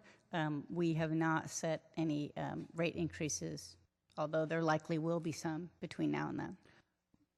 Okay, and my part of my hesitance is that I can almost guarantee that there's going to be rate increases anyway, and the argument is like, well, we don't want to put rate increases on the residents, and that's why we're not doing it in-house. We're not going to go in-house because there will be rate increases. Well, my bet is that there's still going to be rate increases. It's just that the money is going to go to the haulers and those that are managing the billing and not to the city. And with the motion, with the amendment now adopted, basically it's now to look in the direction of doing none of it in-house, not even the multifamily. That's the direction being given, is to look at moving in that direction. And so I don't, is there a timeline that would allow us to parallel track it to give you time to come back with analysis and then for the city council to adopt the property tax billing for the entire city? Well, we tried to choose our words thoughtfully, and we talked about cost avoidance, not rate, not avoided rate increases, because we likely will be increasing rates due to the cost of fuel, the cost of the hauler contracts that include other pre-agreed upon triggers such as labor increases and others, and there could be program augmentation that we decide that we need as an organization. And so those things would occur anyway, and so this just softens the increase by that $3 million a year. Okay, and so well, that's good that you mentioned that. I don't want folks to think there's not going to be rate increases by us going forward with this. I think that there could be a presumption that there will be rate increases, and the hope is that there'll be less than they would if it remained in-house. Is that the idea, is that we're doing some cost avoidance? Yes, we have not framed up the in-house cost option. We haven't updated that, but the hauler option would be 3.2 million more than the property tax option. So if we were to keep it in-house, it would be, we estimate more, and I don't remember those numbers offhand. But, okay, so the estimate is that it'll be more if it remains in-house, partly because of the infrastructure cost of having to upgrade the software systems, and that's something that the haulers don't have to do? That is something that the haulers would have to do, which is one of the reasons they're $3.2 million more. Okay, so that's something that wouldn't have to occur under the secured property tax billing. There wouldn't have to be an update of the software systems in order to facilitate that? Thank you for the question, Councilmember. That's correct, but as I indicated earlier, it would be a less complex system in terms of getting it to the property tax versus generating individual garbage bills and then following up on people who don't pay and receiving those calls, and then ultimately getting it to finance, who goes through the lien process to get it to the county roll, ultimately. So it's simpler because it's just augmenting what's already going on their property tax bill with the cost for waste. And correct, and we receive the money in full. We receive on the tax roll option. On the tax roll, the money comes in bulk, and then they'll come to us to pay the contracted companies. Yes. Now, wouldn't that also apply if it was done in-house? Wouldn't that also apply in that if you did the property billing from the county and then the cost came in-house and yet the management of the system of the billing was done in-house? I guess that would be some type of hybrid system. Or is it strictly 100% of the billing? In order for it to be put on the property tax rolls, then 100% of the billing has to go through the county in order for that to be facilitated? So we, for the property tax option, we just transmit the bill requirement to the county, and they distribute that to all the customers. Right now, we're proposing a hybrid where the multifamily dwellings and mobile home parks, we would continue to do those differently, and then the single-family dwellings would be on the property tax roll. Both the haulers and the county have some economies of scale in terms of spreading the cost of the billing system that they have across multiple, in the hauler's case, multiple cities or customers, and in the county's case, across multiple jurisdictions. Mm-hmm. And so that's where the cost savings come. And the cost savings, given the fact that the presumption is that the same amount will be billed to the homeowner, is the cost savings simply that not having the late fees that are assessed currently to the homeowners? What are the cost savings that were?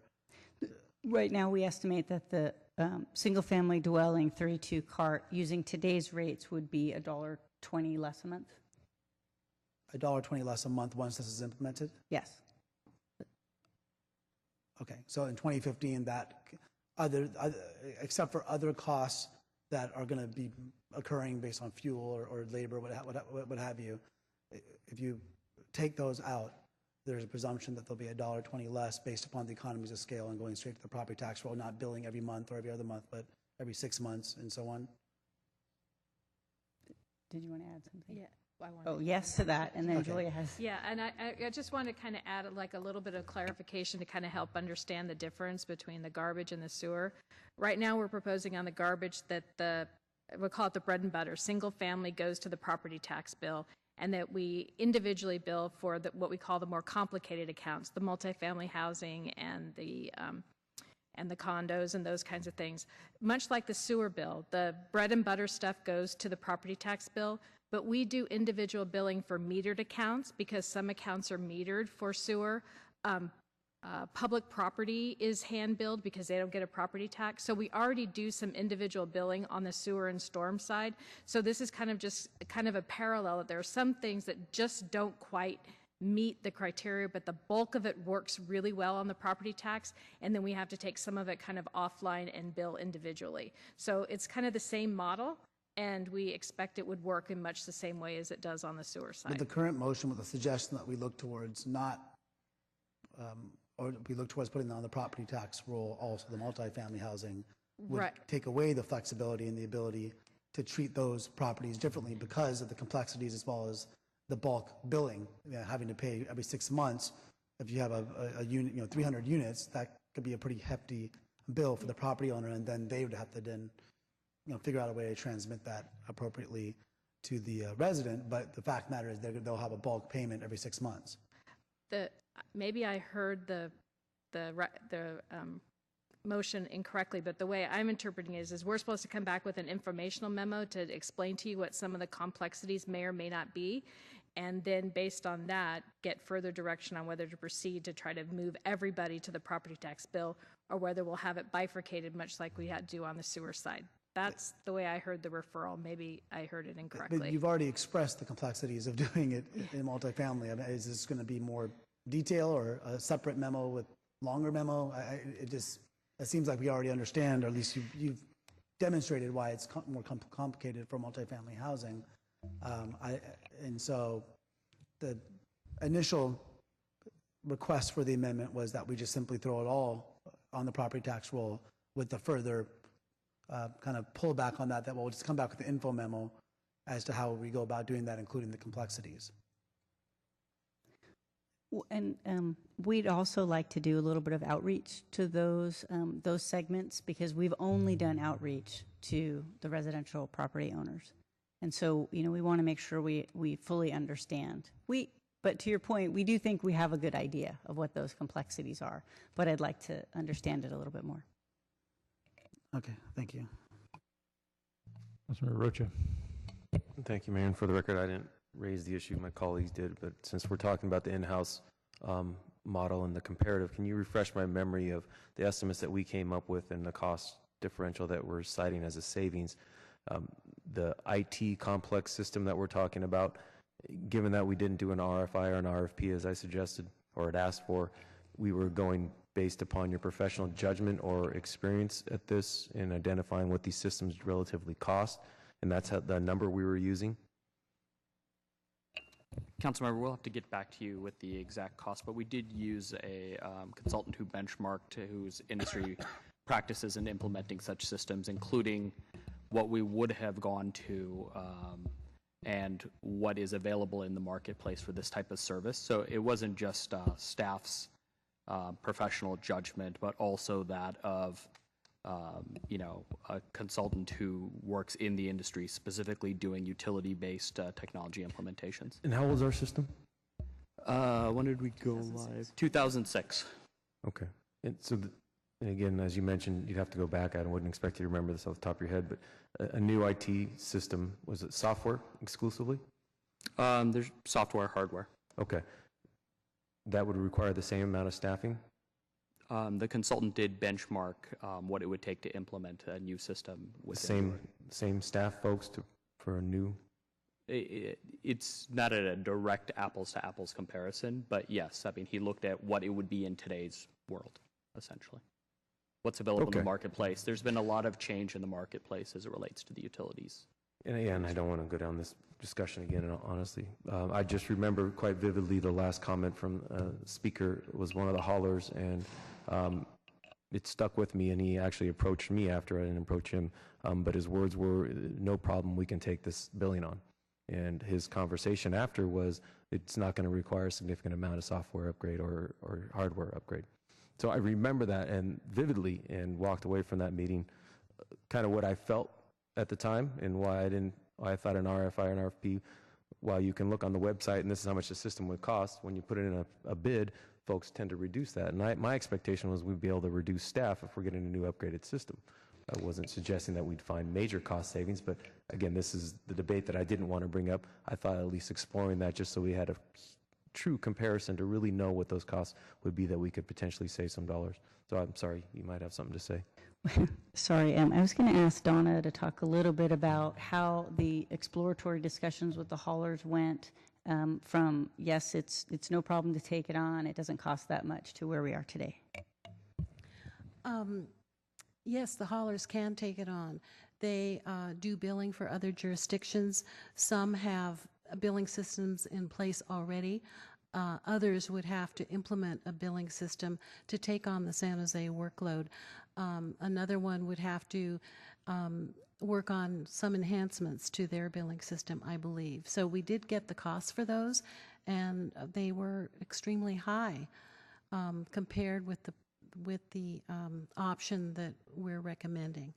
So you're suggesting these are at cost dollars they gave us, and there's no profit buried in that? Oh, I'm Is sure that your suggestion? I'm sure there was, no, I'm sure there was, they did build in a profit margin. They also built in the additional staffing that they'd have to get, the retrofitting of their office space, all the costs that they would have to bear to implement a system with the checks and balances that we would need. Okay, I have a couple of requests from the public to speak. I'll take the testimony now. Ross Signorino and Jim Piazzo.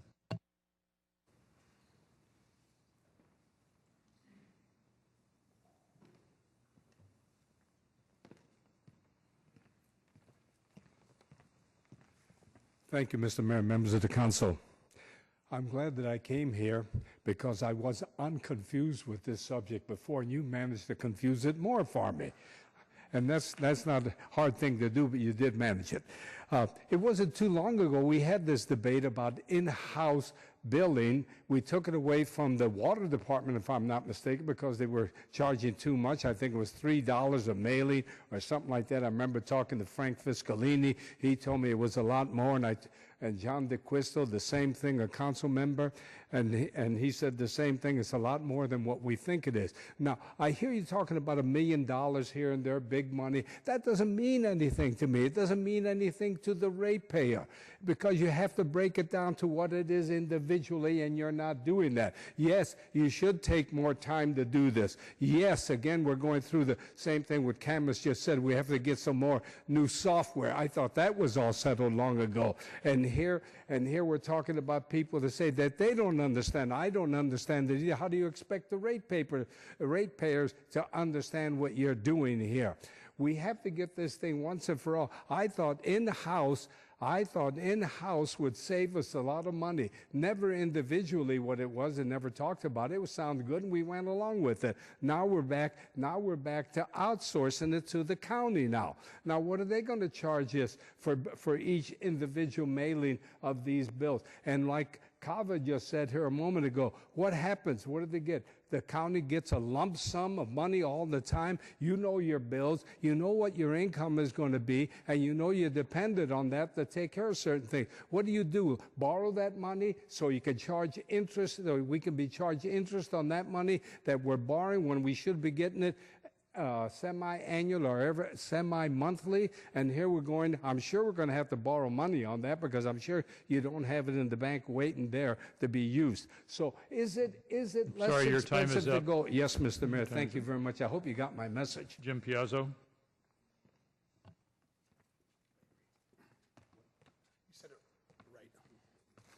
Mr. Ross had it absolutely right. Okay, let's call a spade, guys, okay? Because we're getting tired of this, okay? Everybody's seeing it now. You guys have been up there. Again, Ash, you guys know, again, acting is getting a little bit, it's getting terrible, really. We can see right through it. Again, again, spade to spade. You guys don't even know what you guys are doing. They're asking you questions you guys don't even know.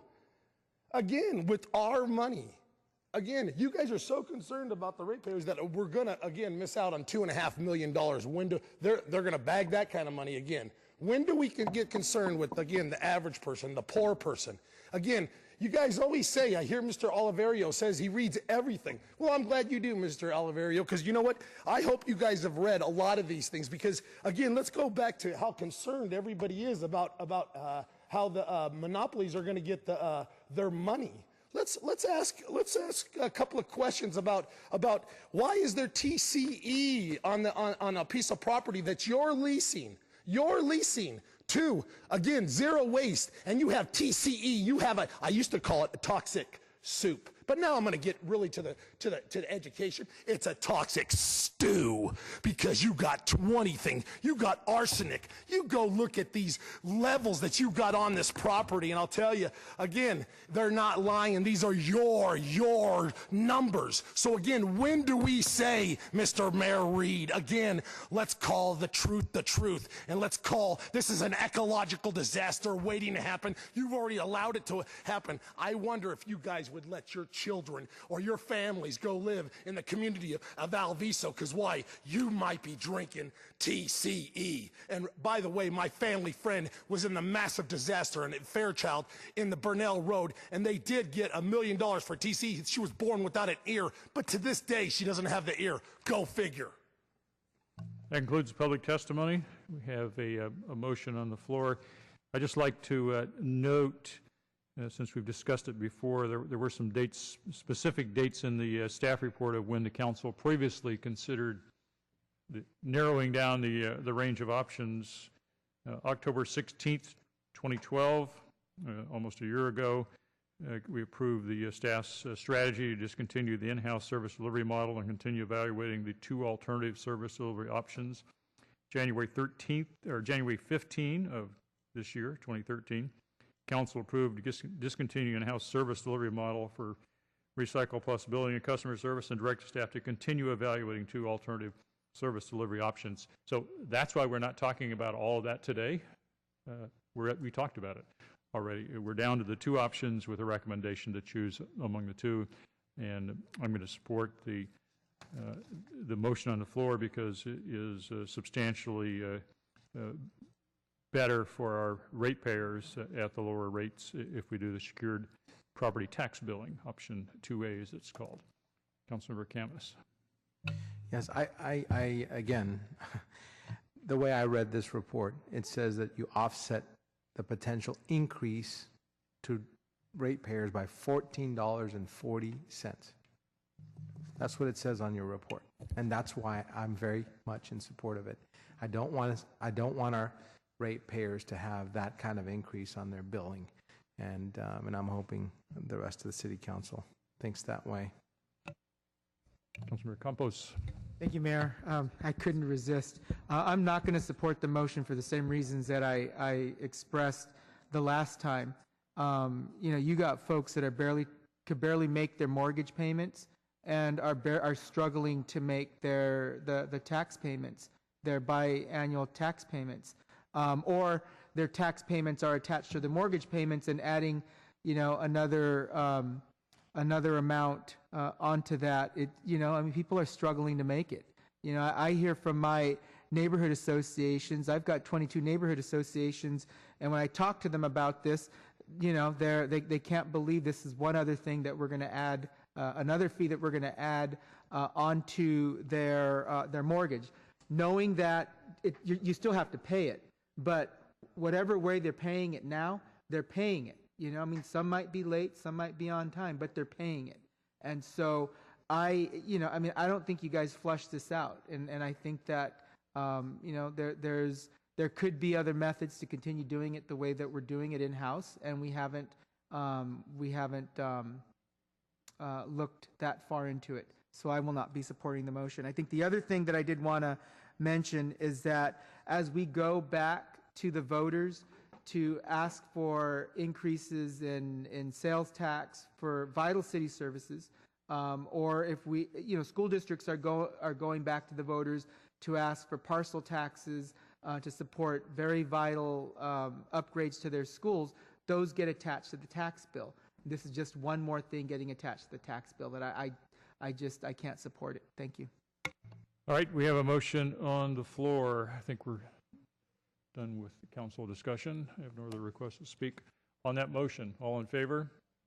Opposed? We count opposed. 1, 2, 3 opposed. Rocha, Campos, and KALRA opposed. Motion passes on a 7-3, right? Yes, 7-3 vote. Motion passes. Thank you very much. We will move to item 4.1, a consolidated annual performance evaluation report.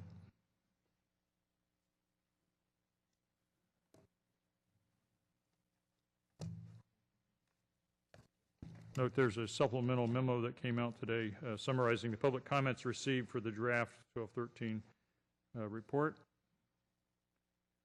Are there any requests to speak from the public on this item? This is a public hearing. We're here to see if there are any additional comments besides those that have been submitted. So if you haven't put in a card to speak on this item and you wish to speak, now is the time to do that. I have nobody who wants to speak, so I guess we can move on to consideration of approval of the report.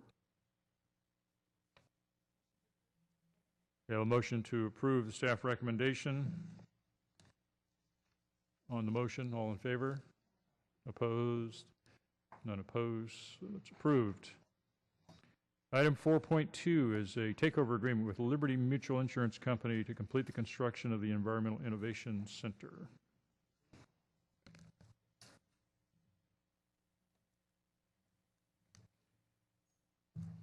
Well, I want to congratulate and thank the staff for getting us here today where we have a clear path of moving ahead to get this project completed.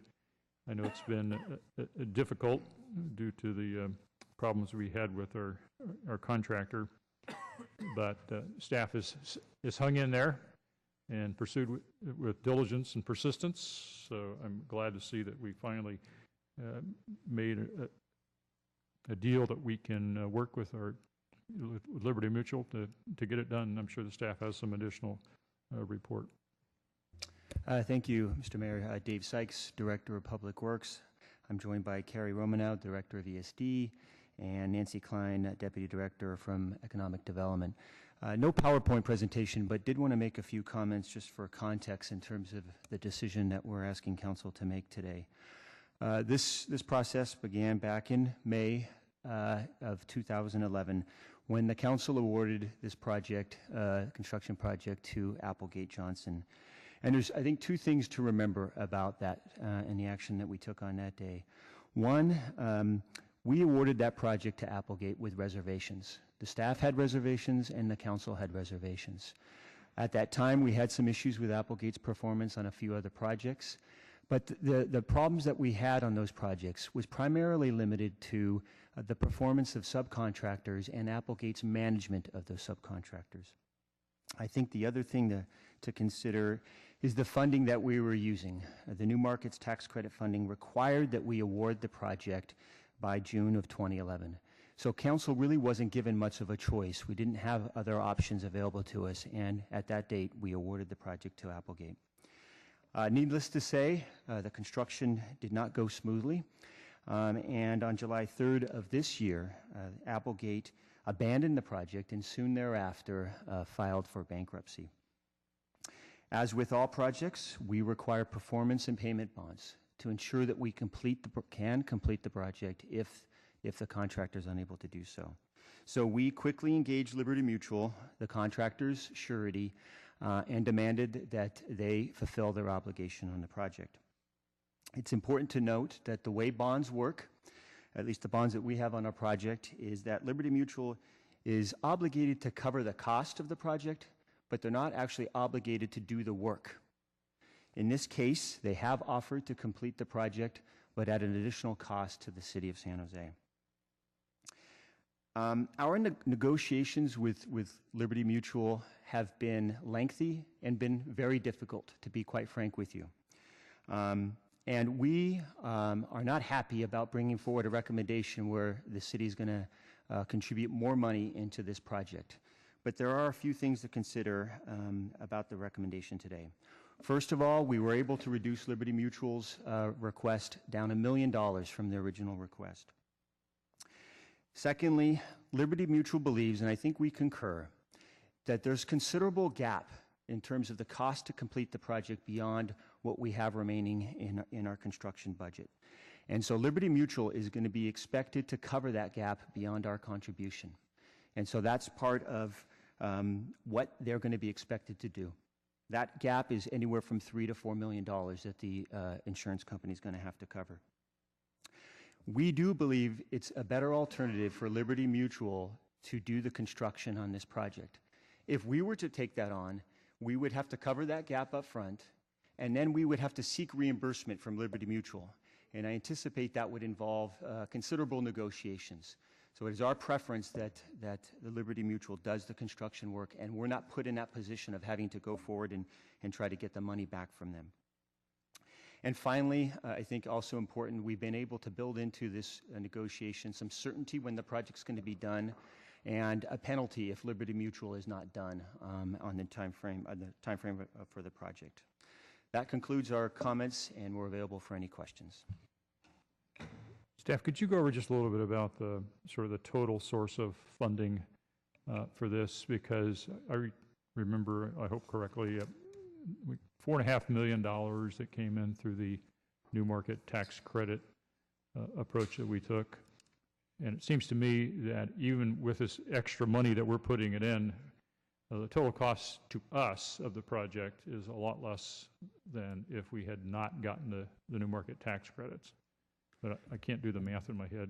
Yeah, I think that's very fair to say, Mayor. The New Market Tax Credit brought in, I think, in excess of $4 million. What we're having to contribute here is $1 million. Earlier, the council took action where we brought forward $1.6 million. If you look at that, it's about $2.6 million additional that we've had to bring into the project to get the project done. And so obviously that's less than the $4 million that we received from the grant funding. Well, and the reason we decided to do the New Market Tax Credits is it was $4.5 million, and it was important to bring the total cost to us down of the project. So even if you add in these extra costs, and if you discount the headache time, I know that we don't put a cost on the staff's headaches that they dealing with contractors and problems like that. There's value there, but not considering that value and that cost, we're still substantially below, to us, the total cost of the project. So despite the problems, using new market tax credits still puts us in a position where it was a lot less expensive for the project to us than it would have been if we didn't have the tax credits. And I always wonder, you know, every project we have all these bonding requirements, and we don't really talk about them. It's just one of the things that our staff requires, and we don't think about them except once every 2 or 3 years when we have to have a surety come in and finish a project. So this is not the first time in my experience on the council we've had the surety come in and finish a project. And it's always nice to have a surety bond in place when you need it. The rest of the time we don't think about it, but it's very handy here to have them there, and we appreciate the fact we were able to negotiate a resolution for them to take over and finish the project. Councilmember Liccardo. Thanks, Mayor. Dave, since we discussed this last week and I've had a chance to read the staff report, I have to admit I've been ruminating about this, I'm sure as you have for many months, and certainly not happy that we're all put in this position. I think you accurately described it when you described how we voted initially to get here, which was we had a lowest cost bidder, and our options were constrained to either go forward with a low cost bid or to rebid, and I think that would have so upset the schedule that we would not have been able to take advantage of the new markets tax credit. So I recognize we were in a very tough spot. The question I have is, and I'm not sure it's a question for you or for Rick, but I know we've got a process in place now to blacklist those contractors that have a record of poor performance. It's not relevant here because this particular contractor went belly up, and I know they're going through bankruptcy now, but I know that process is somewhat bureaucratic, as some of our processes can be here in City Hall. And my question is there a middle ground where we don't need to go through all that process to get to the point where a contractor is blacklisted, but simply where staff can't indicate to council that because of the poor performance of this contractor, council has the ability to take the next lowest bid without rebidding? I'll take the first step, and I'm going to let staff talk about pre-qualification and other alternatives. To the extent the council wants to debar a contractor as being non-responsible or not responsible, due process requires that you go through some kind of hearing process. And so how you structure a hearing process and making that determination, there are ways to do it, I think, that may be more streamlined. But at the end of the day, you need to at least have some kind of process in place to debar a contractor based, and you have to build the record and make the case. To the extent that you want to, there are alternatives that are used, and one is the pre-qualification process, and usually it's done in large projects, for example, City Hall, or any large construction project where you want to make sure you have a pre-qualification of contractors so that the people actually making bids are capable of doing the job. And Dave, you've had more experience, practical experience working on that than I do. Can I just interrupt for just a moment? I appreciate where you're going, but it's actually not my question. My question is, I understand there's a pre-qualification process we could follow, and certainly it may be appropriate. I'm not interested in debarring. What I'm interested in is in giving council discretion to be able to choose someone other than the lowest bidder based on a poor record. That doesn't mean debarring. It simply means giving us the discretion to do it, because I would guess that we'd have an 11-0 vote in this case a couple years ago to choose the second lowest bidder if we had the ability to do it. If you had the facts and the evidence before you to determine that these people were not responsible, yes. And that's what the council would have had to done first before it could say, as opposed to just saying, we didn't like the way you did the fire station and a couple of parks, and you were late. You would have had the case made, and you would have had to make a determination that they were not responsible, and then you could move forward from there. But that is what I mean by some kind of debarment hearing, that you're making a determination that they are not a responsible bidder. Well, I guess the point is, couldn't we just integrate it all into the same hearing in which we're hearing the bids? If we think there's a problematic contractor. Let's put all the information in front of the council and let the council decide which bidder they want to go with. I think in the future we're going to have to look at that, because I don't think that, you know, if you ever do a postmortem or a lesson learned on a project like this, and Dave sort of touched upon it in the beginning, you want to come back and say, you know, you don't want to put the city council in this position again. And so I think we would, if that's the case, you know, your alternative, we would have to build that case up so that the council wouldn't be stuck with this only choice. Typically what we do is we come and say reject all bids and we'll go out and do it again. We did not have the luxury of time in that one. So I think that's something we need to discuss amongst ourselves. Yeah, if I could just add my 2 cents. I think Rick's right. Typically when we're kind of confronted with that decision, we would rebid the project. In this case, we couldn't do that. So the council would have had to make a finding that the contractor was not responsible. And so I think we could have hashed that out, that hearing out at that time. I think, you know, you can anticipate it'll be a pretty messy process, and that contractor is going to fight like mad. And so at the time, we also had to kind of think about whether we really had the basis and the grounds to find them non-responsible. The other performance on Fire Station 19 and Fire Station 24 at the time was not to our satisfaction, but it's kind of a threshold issue. Did we have enough to say they're not a responsible contractor? In hindsight, I think the answer may be different than what we were faced with at the time. Right. And I think, council member, as I indicated, I think we need to look at that closely, because one of my fears is emerging out of bankruptcy is Applegate 2. And but like Freddy Krueger. But the principles are the same, and yeah, there's a sequel. So we need to sort of be on top of that. Just to reassure the council, we will be doing a pre-qualification process on Fire Station 21. Just to add a little context, there is a cost to going through the pre-qualification process, so you kind of have to do a little bit of this. And typically, we haven't applied a pre-qualification process to projects as small as fire stations, but in this case, we will be doing that. Okay, Dave. I understand we're still trying to find the right balance. Next question really relates to Liberty Mutual. You know, they agreed to a contract in which they be a surety. My understanding of a surety is when you know what hits the fan, they step in. In this case, they demanded to get paid to step in, and paid more than I think we believe is reasonable, certainly based on what's written here on page 4, that the payment of $1 million has no basis in damages.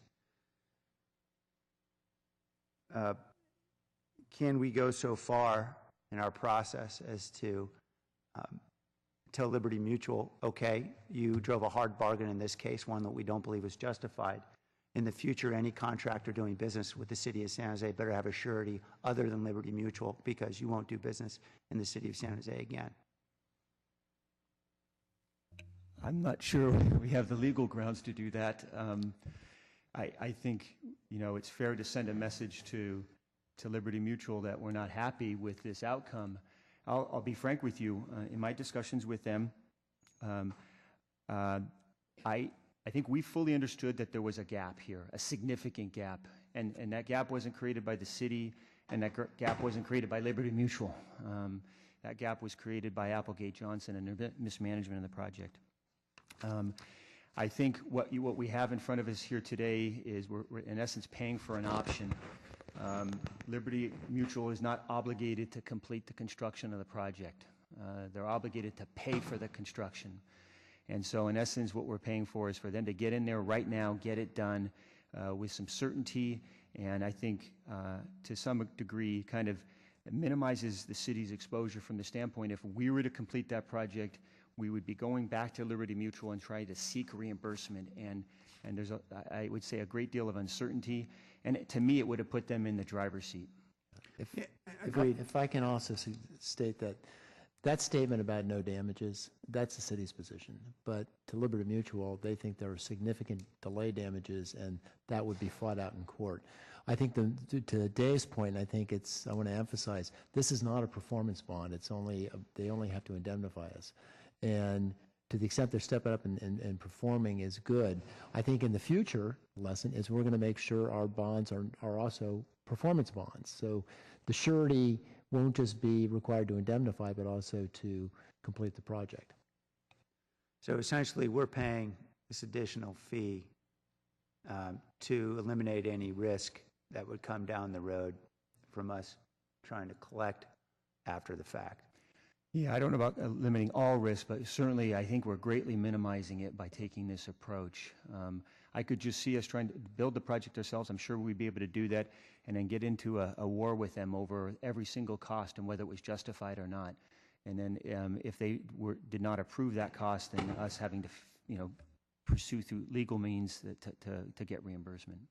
Because the staff report clearly paints the picture that beyond the $200,000 for which we believe we're responsible, that this is really a sophisticated financial player who knows that our back's against the wall and they're taking advantage of the situation.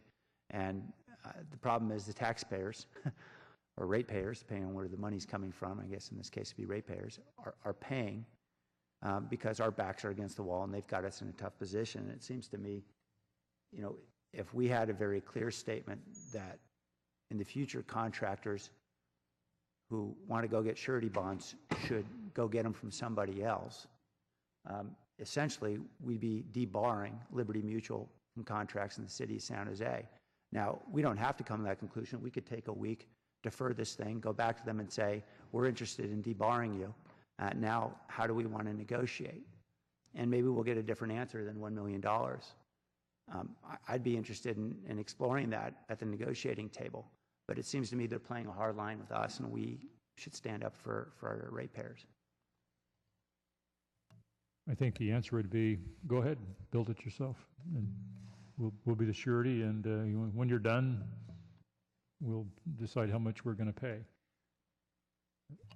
But if they knew, as a consequence, that there would be no other projects in which they'd be participating in this city, and perhaps that was made known to other large cities, I can imagine there might be some concerns in their boardroom.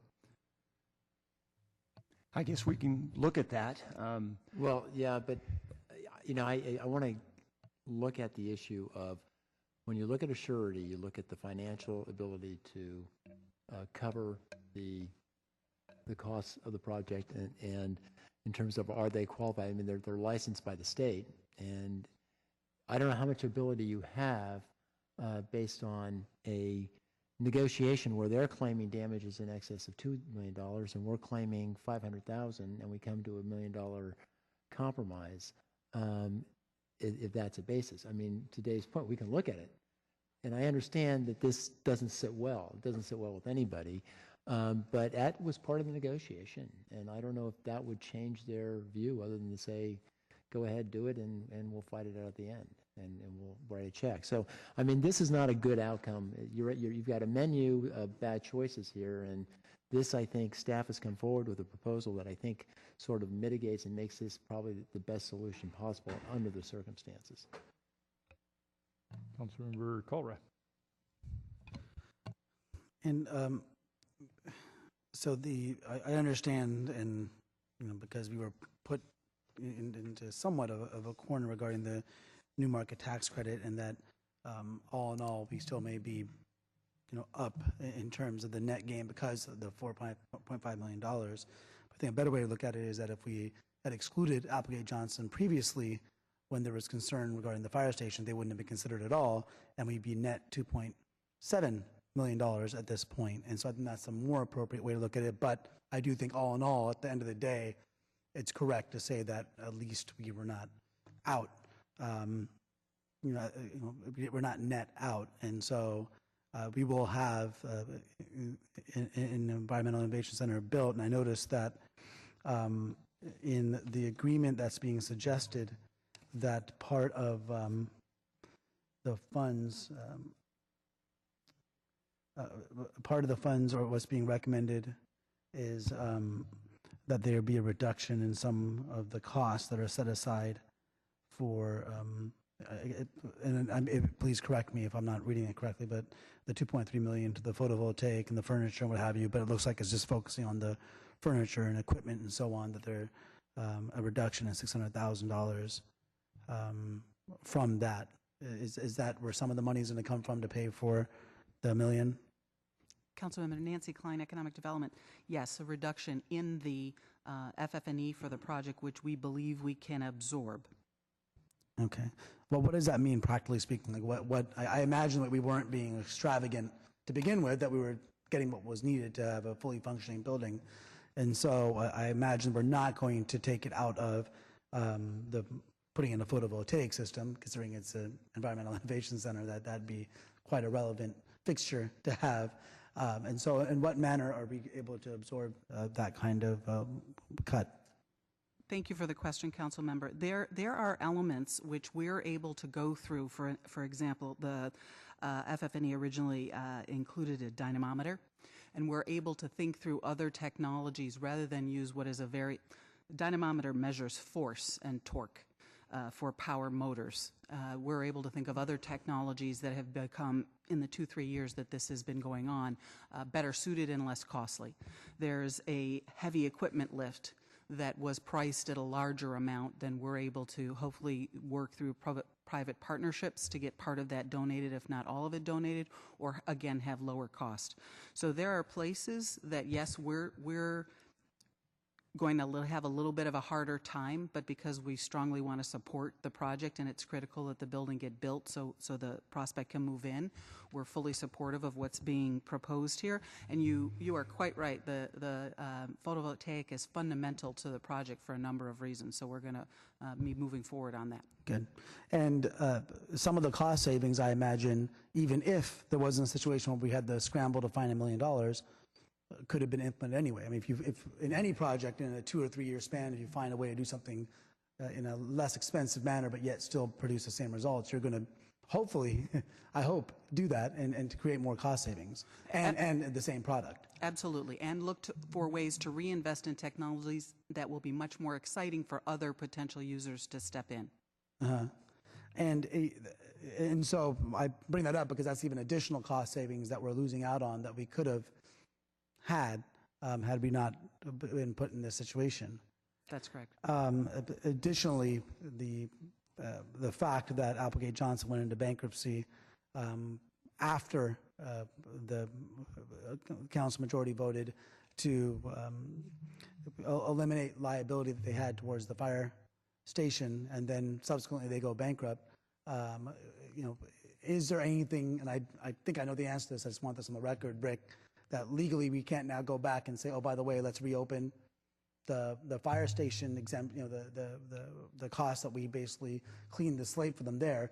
They go bankrupt, can we reopen that? Well, there's a stay on any and all proceedings, but more importantly, we signed a release of any and all claims, so the short answer is no. And the release was contingent upon them completing the project. They go into bankruptcy, or was the release just a straight release? It was in exchange for them to obtain additional bonds and financial guarantees that were required of the banks that are involved in this new market tax credit.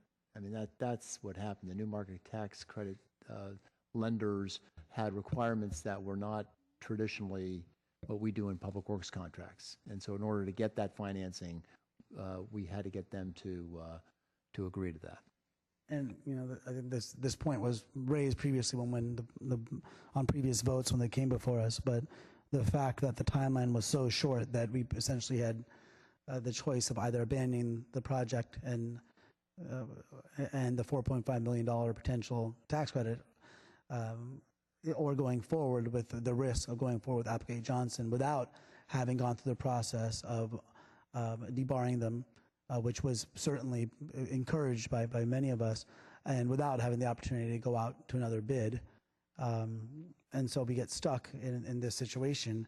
Now, is there if we don't follow the recommended course of action, what will be the result?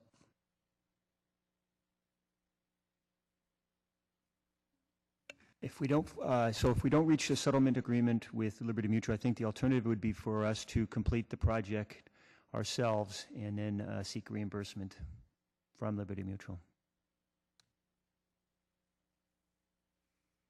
And those are what were the total costs again of the completion of the project? Pardon me? What are the total costs again in completion of the project? Well, I don't think we ever got to the point where we could completely estimate those. Based on the sureties analysis, we have about $3 million, a little over $3 million left in the project budget, the construction budget. The surety was telling us that they believed it was going to take an additional $4 million to complete the project beyond the $3 million that we had in our budget.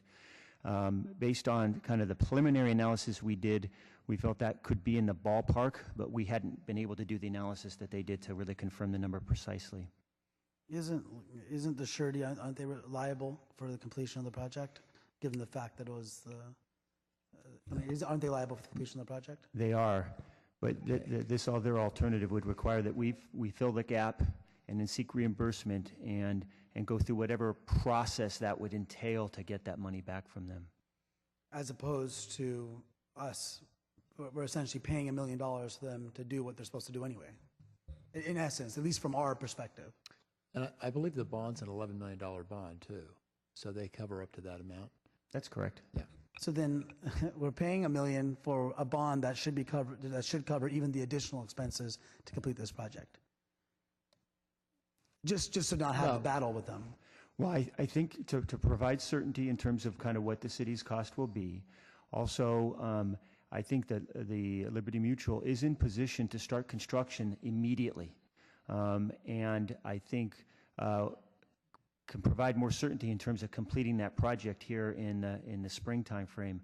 For us to go through a process, although we had done some work, I don't think we would be able to match that time frame, so we would be looking at further delays in the project completion. Well, what was the, I mean, the original, we're already past the original time frame by a lot, but what, if anything, can we do to compel them to commence completion of the project?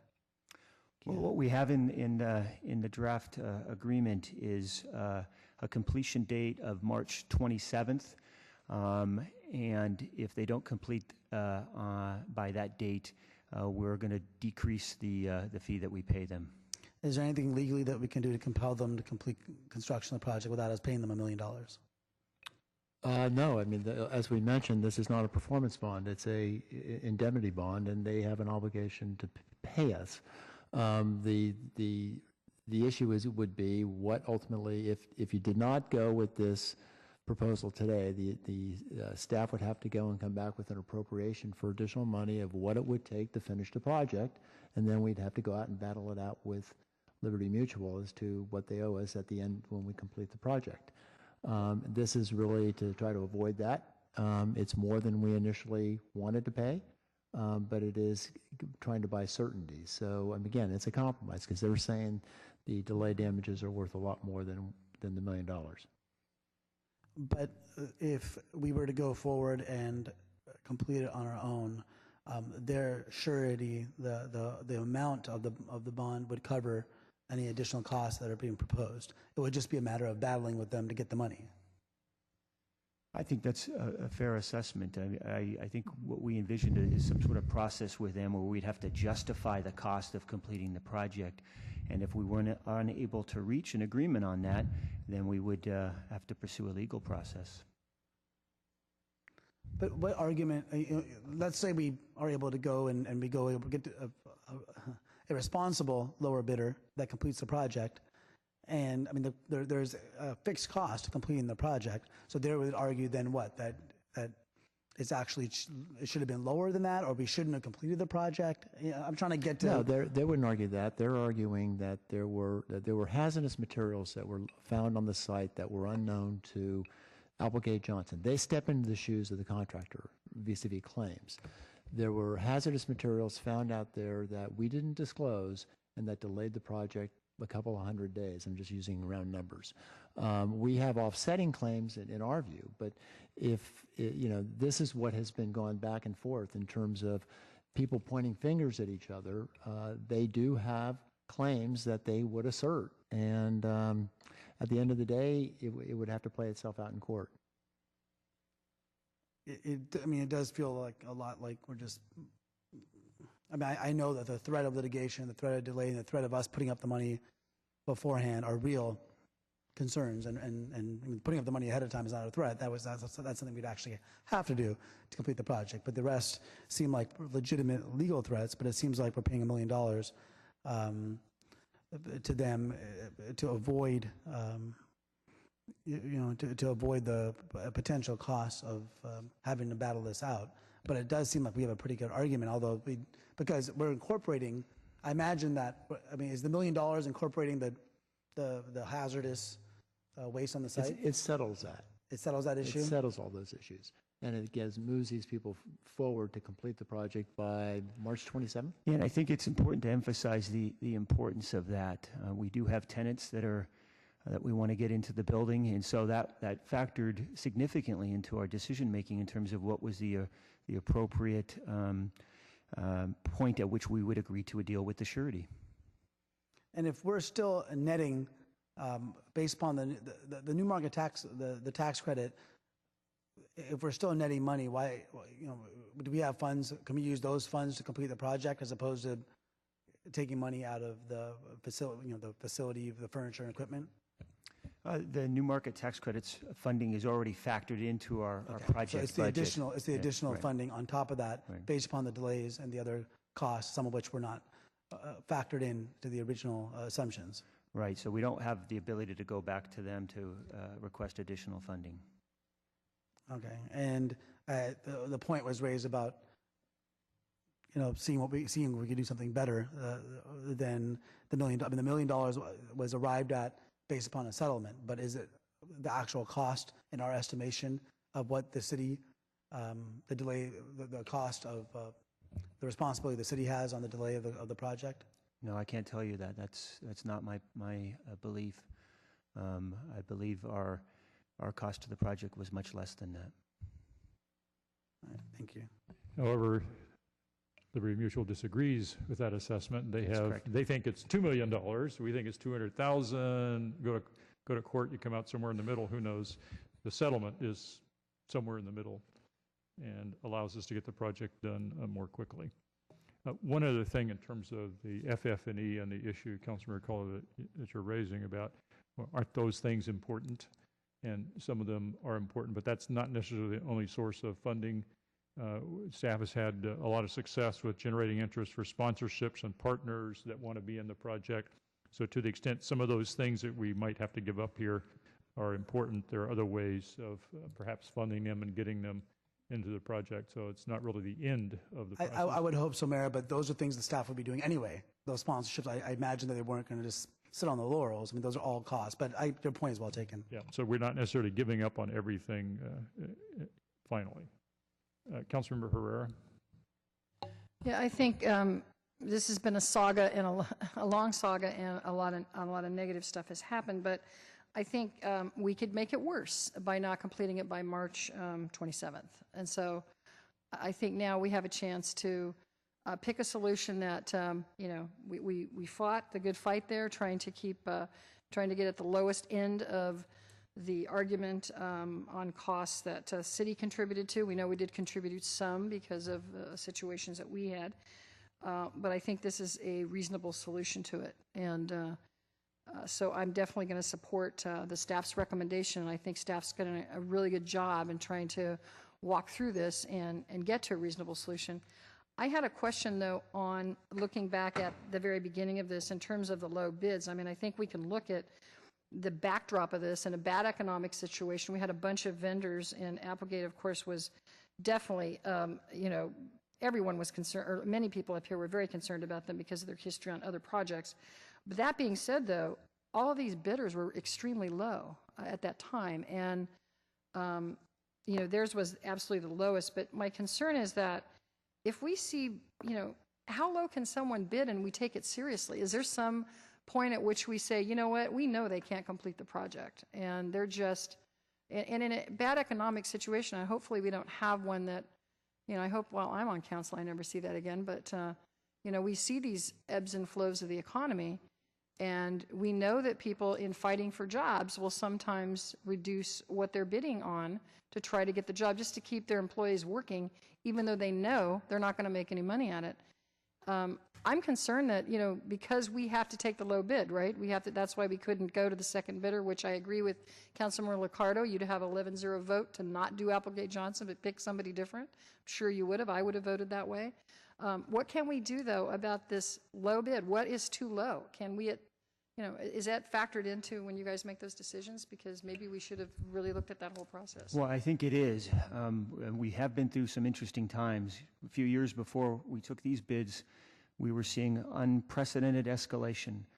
Bids were just going through the roof. Then the market dropped out, and we had the complete opposite. And contractors were across the board underbidding.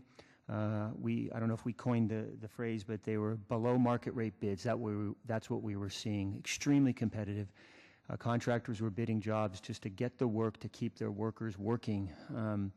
And so it's hard to kind of come up with processes that kind of protect against that. And we have come through that market condition, and we're not seeing that. We're still seeing a very competitive market, but not one where contractors are bidding below what the market should be.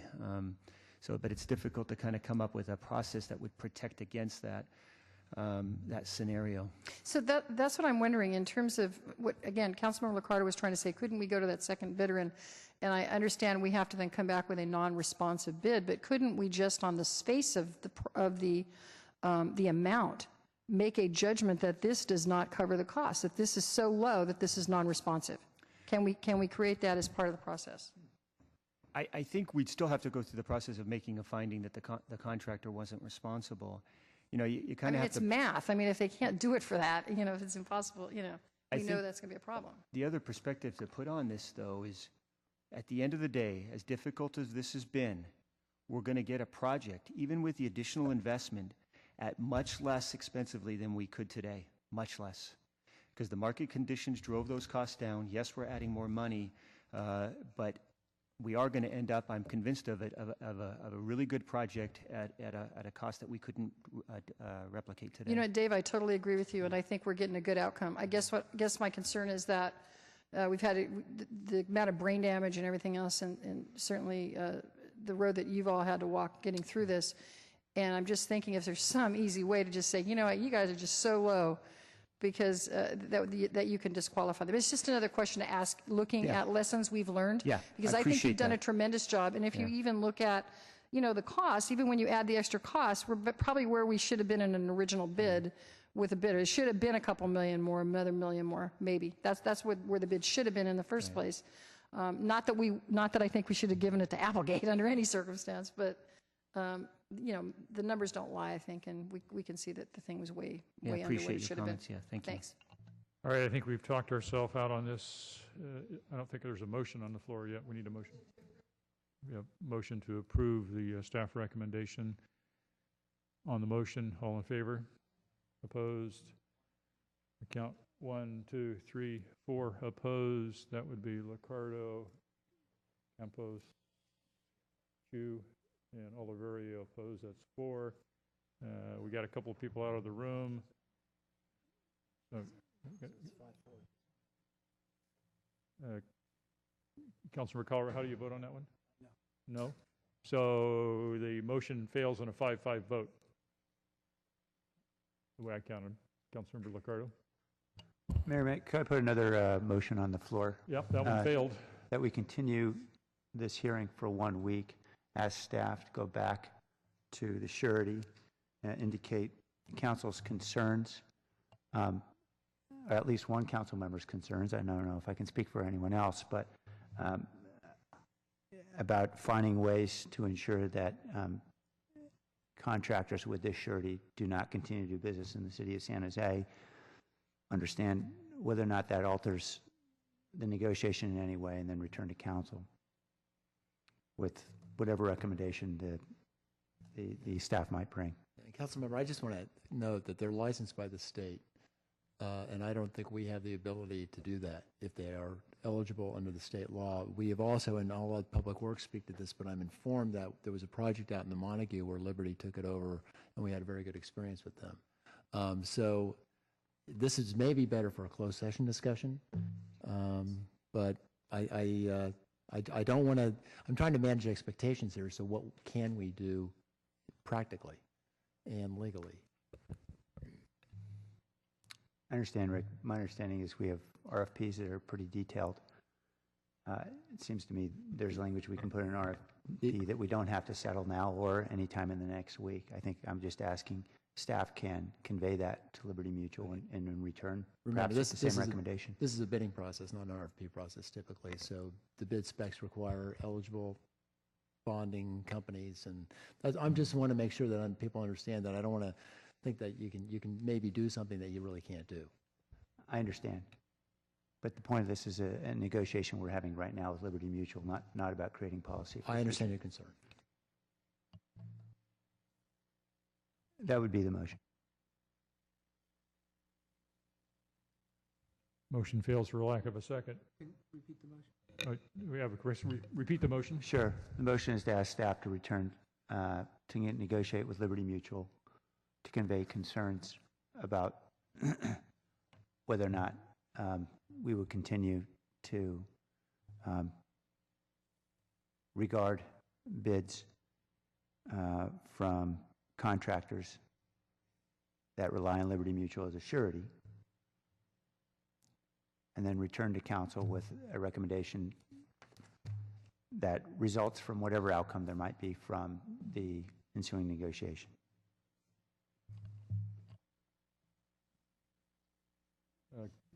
Chicada, motion fails for lack of a second. If I could, members of the council, ask Dave, could you comment on your perception of the impact of a week delay and what that might have on your ability to continue negotiation with Liberty Mutual? Yes. I think at this point we're at a day-for-day delay. So if it's another week, it would just mean instead of March 27th, it's 7 days beyond that. I can't tell you exactly where the negotiations will go from here with Liberty Mutual. I feel we reached kind of a point of impasse with them in bringing this particular recommendation forward, but certainly able to take back the council's wishes to Liberty Mutual. Well, I wouldn't second the motion or support. I just think we shouldn't get into that conversation with Liberty Mutual until we know for sure where we might stand legally in terms of making that kind of a debarment or something without a hearing and due process and all of the things that go into it. Mayor, if I may, one additional piece of information. There are significant sponsorships that we were talking about that applied, for example, $125,000, Wells Fargo $100,000, and there's a certain amount of confidence that they need to see that the project will complete. So the time frame is important to the existing sponsors as well as they make decisions about their own funding situations and foundations.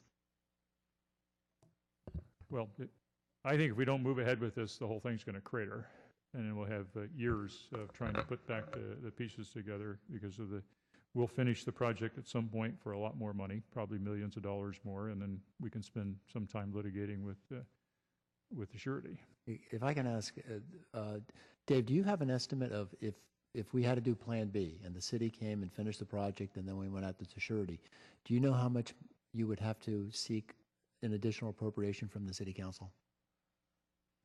As I said, I don't know if we ever really got to that point. I'm kind of looking at Harry. I do think that Liberty Mutual's assessment of additional $3 to $4 million was probably close to the amount that would be needed. The fact is that Applegate left this project in a mess, and so and I'm not here to defend Liberty Mutual, but they will be picking up a significant amount of the cost to complete the project. Harry says he can add something to that.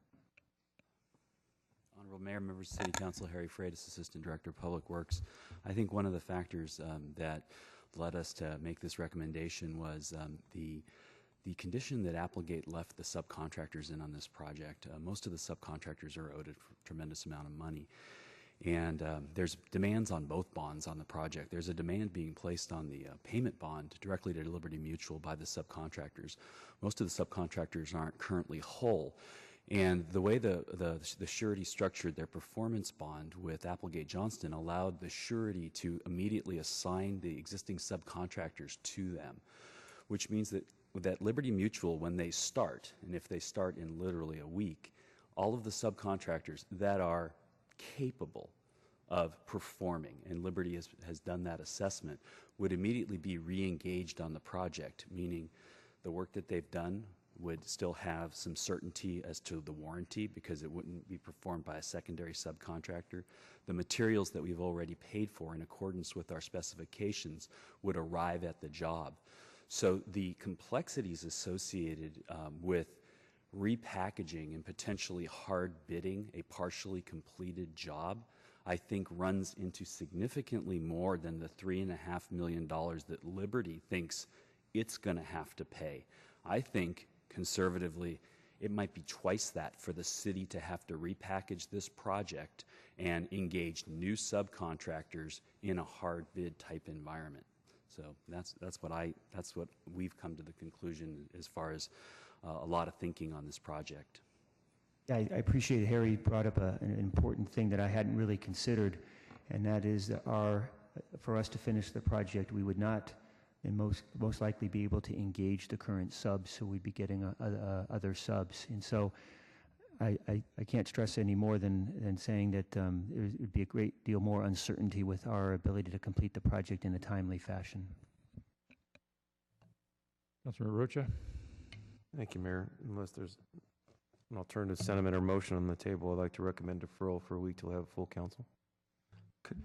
Could I, point of order, I guess, in terms of the alternatives for motions, right within the Roberts rules? Yes. Is it premature to make a motion for reconsideration within the same hearing? No, it isn't. You can do that within the same hearing, but it needs to be made by a person on the prevailing side, which I guess would be the losing side to make the change. It was a 5-5 vote? It was a 5-5 vote, but it failed. It needs 6. So I think it can be seconded by anybody. Okay. If the maker of the current motion is willing to withdraw, I would be willing to make a motion to reconsider based on the information that was conveyed by Harry Fraze. Second. I'll withdraw the motion. Okay, so Councilman LICCARDO wants to make a motion to reconsider. Yes. And I think anyone can second. Okay, so we have a motion to reconsider. On the motion to reconsider, Councilor Chu. Thank you, Mayor. I'm considering changing my vote. I voted against this project in the beginning because I felt that we have enough warning about this particular contractor not doing, and just based on the experience they did with Fire Station 19. But at this point, I think just for the benefit of this, for the city, and I reluctantly would change my vote to a yes. Okay, we do have a motion to reconsider. Let's take that motion up first, and then we can talk about it again. On the motion to reconsider, all in favor? Opposed? All right, that motion to reconsider passes. That means, do we have a motion on the floor automatically? Let me just ask the lawyer here. Okay, so the motion is to approve the recommendation. We're reconsidering that one. So on that motion, Councilmember Herrera. Okay. Okay, Councilmember CAMPOS.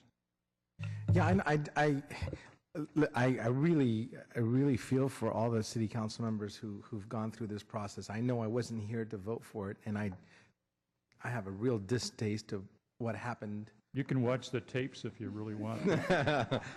I'd rather not. But I feel like you're part of the the whole experience. Yeah, well, I'm feeling like it now, but I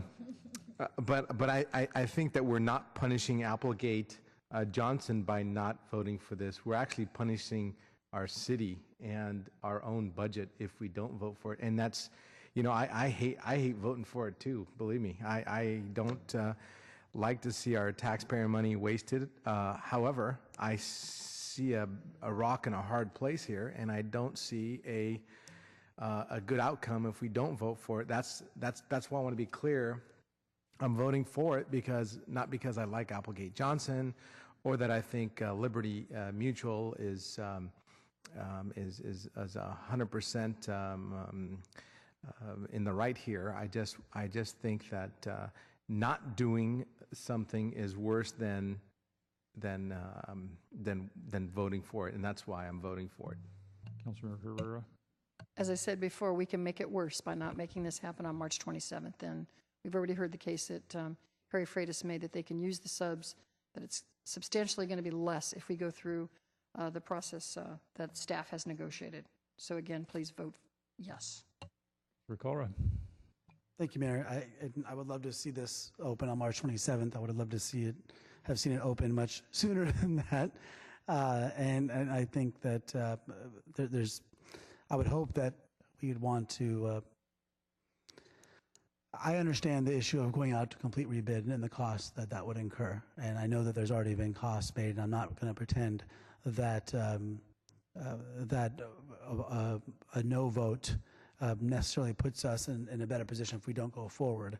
But I do think that we do have the opportunity to continue to negotiate, and it seems like we're just writing $1 million check based upon a very high bargaining position from Liberty Mutual that I don't think can justify. And so we're coming to a middle point, not necessarily on the cost that the city actually did incur based upon whatever the city was negligent in, but just a negotiated amount just to move this project forward. And I think that there is an opportunity to try to get something better if the council asked staff to go back. It may delay the project a week or two more, maybe even a month more, but we're paying $1 million to go forward and have it done March 27th.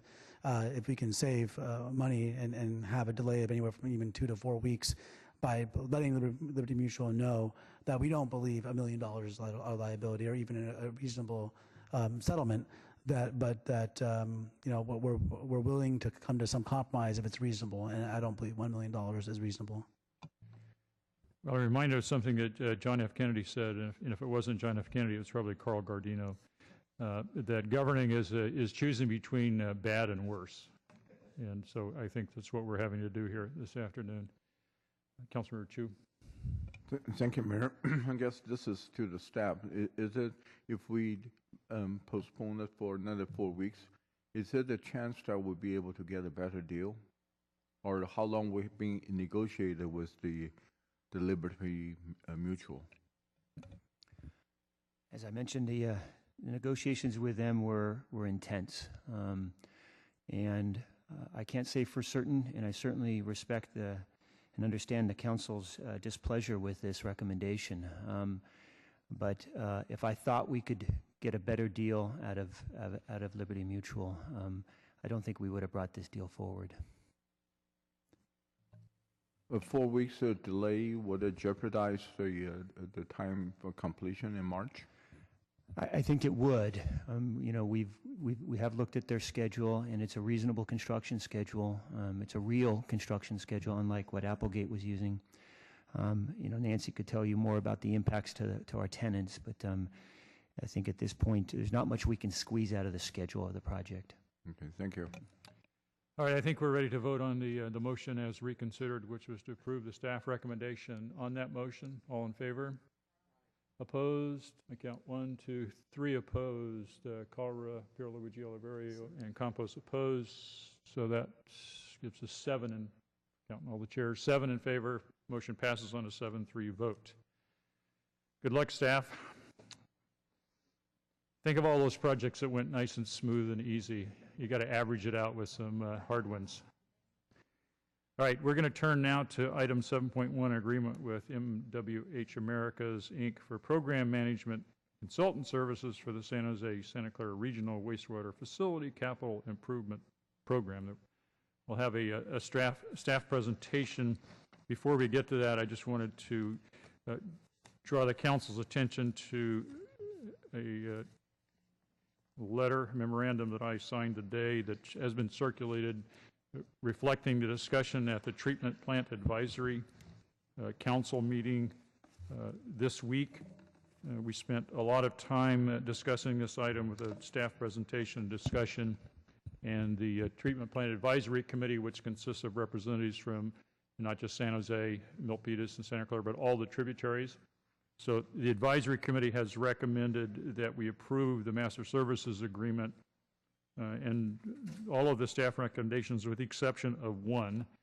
And as pointed out in my letter, the advisory committee did not recommend that we give the city manager the authority to exercise options to extend at some time in the future. I forget when they are, 1 and 2 year terms. So I think the consensus on TPAC was that this is a really big project with really big contracts, and before we extend the options, we'd like to hear it again at TPAC. And so that is the reason for the recommendation. But otherwise, after a long discussion, we as an advisory committee did recommend the approval of the master services agreement as staff had recommended. So I'll let staff go through that with their presentation. Good afternoon, Carrie Romanow, Environmental Services. I'm joined by Julia Nguyen. Julia is our division manager leading the capital improvement program out at the regional wastewater facility. Dave Sykes, Public Works, and Ashwini Kantak, Assistant Director with ESD.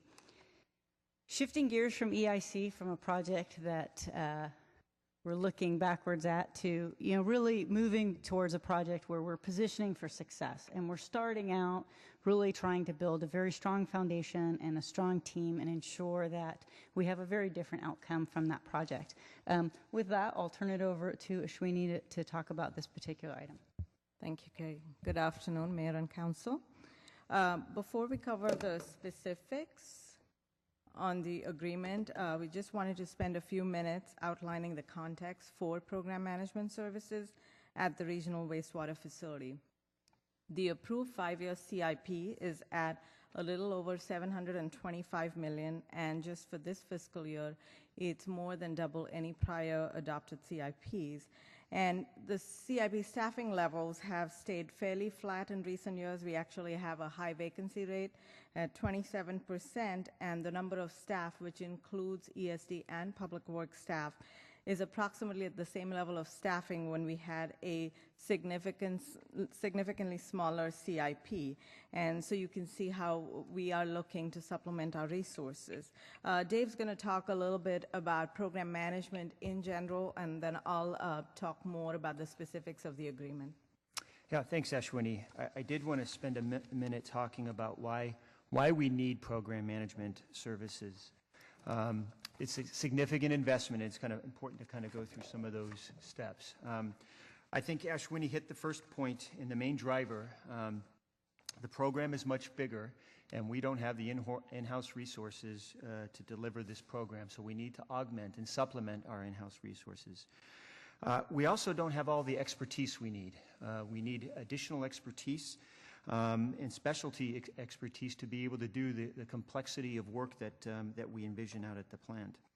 And much of that expertise is going to be short-term type needs. It's not that we're going to need it for years. It's 6 months or a year, and then we can move on to the next program or next project. The program manager will be able to bring these resources to bear, bring these resources to the program.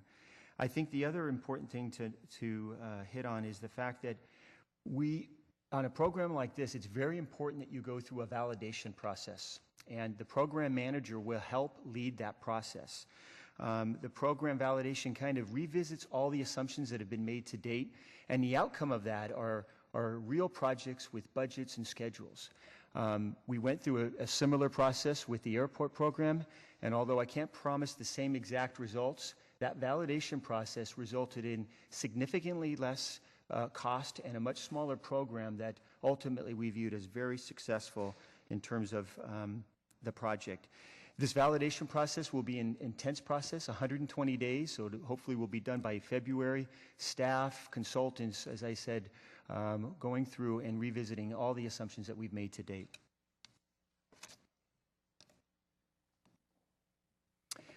This chart just kind of shows what our staffing plan is and represents the fact that the consultant staff, the program manager staff will be supplementing city staff. A couple of things to note, that city staff over time will be ramping up, and the program manager will be ramping down, if you will, ultimately working themselves out of a job. And that's the ultimate goal, is for them to help us get through the main parts of the program, but at the end of the day for the city to be able to do the continued work by themselves.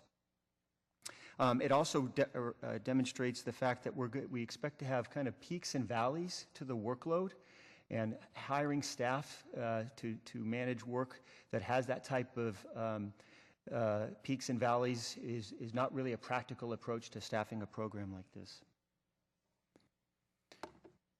This diagram really shows the keys to successful program delivery. You need to have the right people that can be accountable, that have the expertise to deliver the program and the capacity to do so. We need to have the right systems in place that are scalable so we can move the program up and down as need be, and where we can integrate projects and where we are transparent in terms of our success on the program. And we need to have the right processes, standard processes to deliver all the projects that we expect to come out of the program, and a governance structure so that we're able to make the right decisions on the program, and controls for scope, budget, and schedule.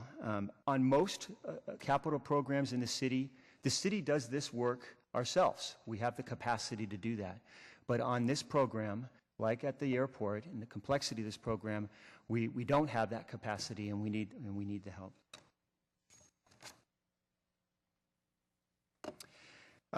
Just want to emphasize with this slide that really the project managers will be at the center of the program, and they will be relying on these processes and systems and other people to get the projects done. These project managers some will be city staff, some will be consultant staff, but as I mentioned, they will be relying on these resources, and without these resources, their job will be much more difficult. And that's why, as Carrie said, it's important that we put these systems in place to have a successful program. The program manager's job will, in essence, be to stitch all these things together. They will be under our direction, but they will be stitching all these various resources and systems together to make our program successful. Thanks, Dave. So as we saw on the earlier slide, a large and complex program draws upon many resources. And on the people side, this slide really covers some of the key roles on the program. So the city, of course, ultimately owns the program and leads it, while the program manager will provide short-term specialized expertise, tools, and supplemental project staffing resources. Another key aspect of program management is also to provide standards and processes, which will really help us be efficient on delivery of individual projects. The executive program advisor who is on board and has over 30 years of experience in wastewater, CIP, and alternate project delivery really advises us on a lot of the technical issues on project delivery, as well as negotiations for contracts and procurements. And the technical coordinator is largely focused on coordination between CIP and the operations and maintenance staff. And I want to note that both the executive program advisor and the technical coordinator are individual contributors. They are not consultant firms. And then in addition to these key roles, of course, we will be using other consultants and contractors as needed for design services and technical and financial services, as with any other capital improvement program. So we have a couple of slides showing an organization chart, and we anticipate an integrated team with the program management firm. So this is looking at year one. The blue represents city staff, and the green the consultant staff, and which includes program management as well as other technical experts and advisors. It does not include designers or contractors on specific projects. And this is really intended to convey the integrated team concept. It does not reflect reporting relationships, so I do want to make it clear that the program manager will not be directing or supervising city staff, but he will have oversight and coordination responsibility across all projects and phases. So he's monitoring overall progress, ensuring that adequate coordination is taking place, and that the program goals and objectives that are set by the city are being met. And so in year one, you can see that there are several functions that will be performed by the program management firm, such as program controls, schedule management, reporting, document management, etc. As we go into year 5, we anticipate city staff being able to take on more of these programmatic functions. So over the years, we will consciously set in place a way to train city staff on the tools as well as processes. And so again, as Dave mentioned, the intent is really to have the program management firm work themselves out of a job at the end of their contract and have our city staff be able to take on those responsibilities. Unlike the airport, this is not, although we will have a spike in activity for the next few years, it is not a program that will end at the end of the 5 to 7 years that we're anticipating having the program management firm on board. There will be a continued program for the next several years. Dave talked a little bit about governance and having an oversight structure in place.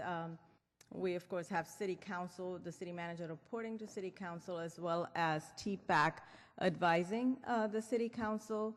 The steering committee, which meets on a monthly basis, has the ESD and Public Works directors, as well as executive staff and some of our consultants, and then a core team that meets on a weekly basis on all project and program issues.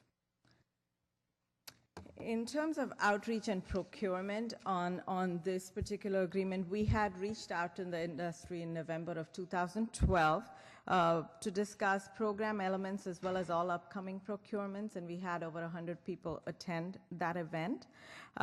We issued an RFP for this particular agreement in March and held a pre-proposal conference in April. And we actually received 5 very competitive SOQs. In May, we had external and internal staff on the interview panel, did a couple of rounds of interviews, and then have been negotiating, made the selection in August, and have been negotiating for the last few months. So the key agreement terms, we are recommending awarding a 5-year agreement with MWH Americas with 2 one-year options for a not-to-exceed amount of $39 million. In this fiscal year, we're recommending a funding level of $7,295,000. And the agreement is being set up as a master services agreement. So the actual scope and dollar amounts for different pieces of work will really be negotiated through individual service orders. We anticipate issuing a base level of services for the duration of the agreement, and then all of the other service orders will be issued as needed. And of course, any of this work is subject to the annual appropriation of funds. We do have, in the approved 5-year CIP budget, we do have a line item for program management at $17.7 million. We believe that as we go through program validation, we will be gaining some cost efficiencies, and our intent is to adjust the individual line items while maintaining the overall 5-year CIP as approved. We also heard some concerns from Santa Clara and the tributary agencies about the additional money, the additional appropriation action that we were requesting for this fiscal year, and so the supplemental memo that you have does make some adjustments to keep the approved fiscal year 13-14 budget as is. Here is the potential spectrum of services included in the program manager's scope of services. The dark ovals that you see about the 4 that you see about are really the base level of services, and then the green ones are services that we will use as needed to supplement our resources. This slide shows you the program management costs for other large wastewater programs. I would like to point out that the amounts shown here represent contracts for external program management services, and they do not capture any of the staff costs. So I realize there's some discrepancies between the comparisons. But as you can see, we are on the lower end of the range here at 5.4% of the program. And this is primarily due to 2 reasons. Many of these programs are driven by consent decrees, which mandate a certain amount of work to be completed within specific timelines. And this has forced the programs to bring in a large contingent of consultant services to deliver within this mandated time frame. Our facility, through the great work of our staff, does not have such a constraint. So we do have an urgency related to the condition of our infrastructure, but no consent decree that drives this.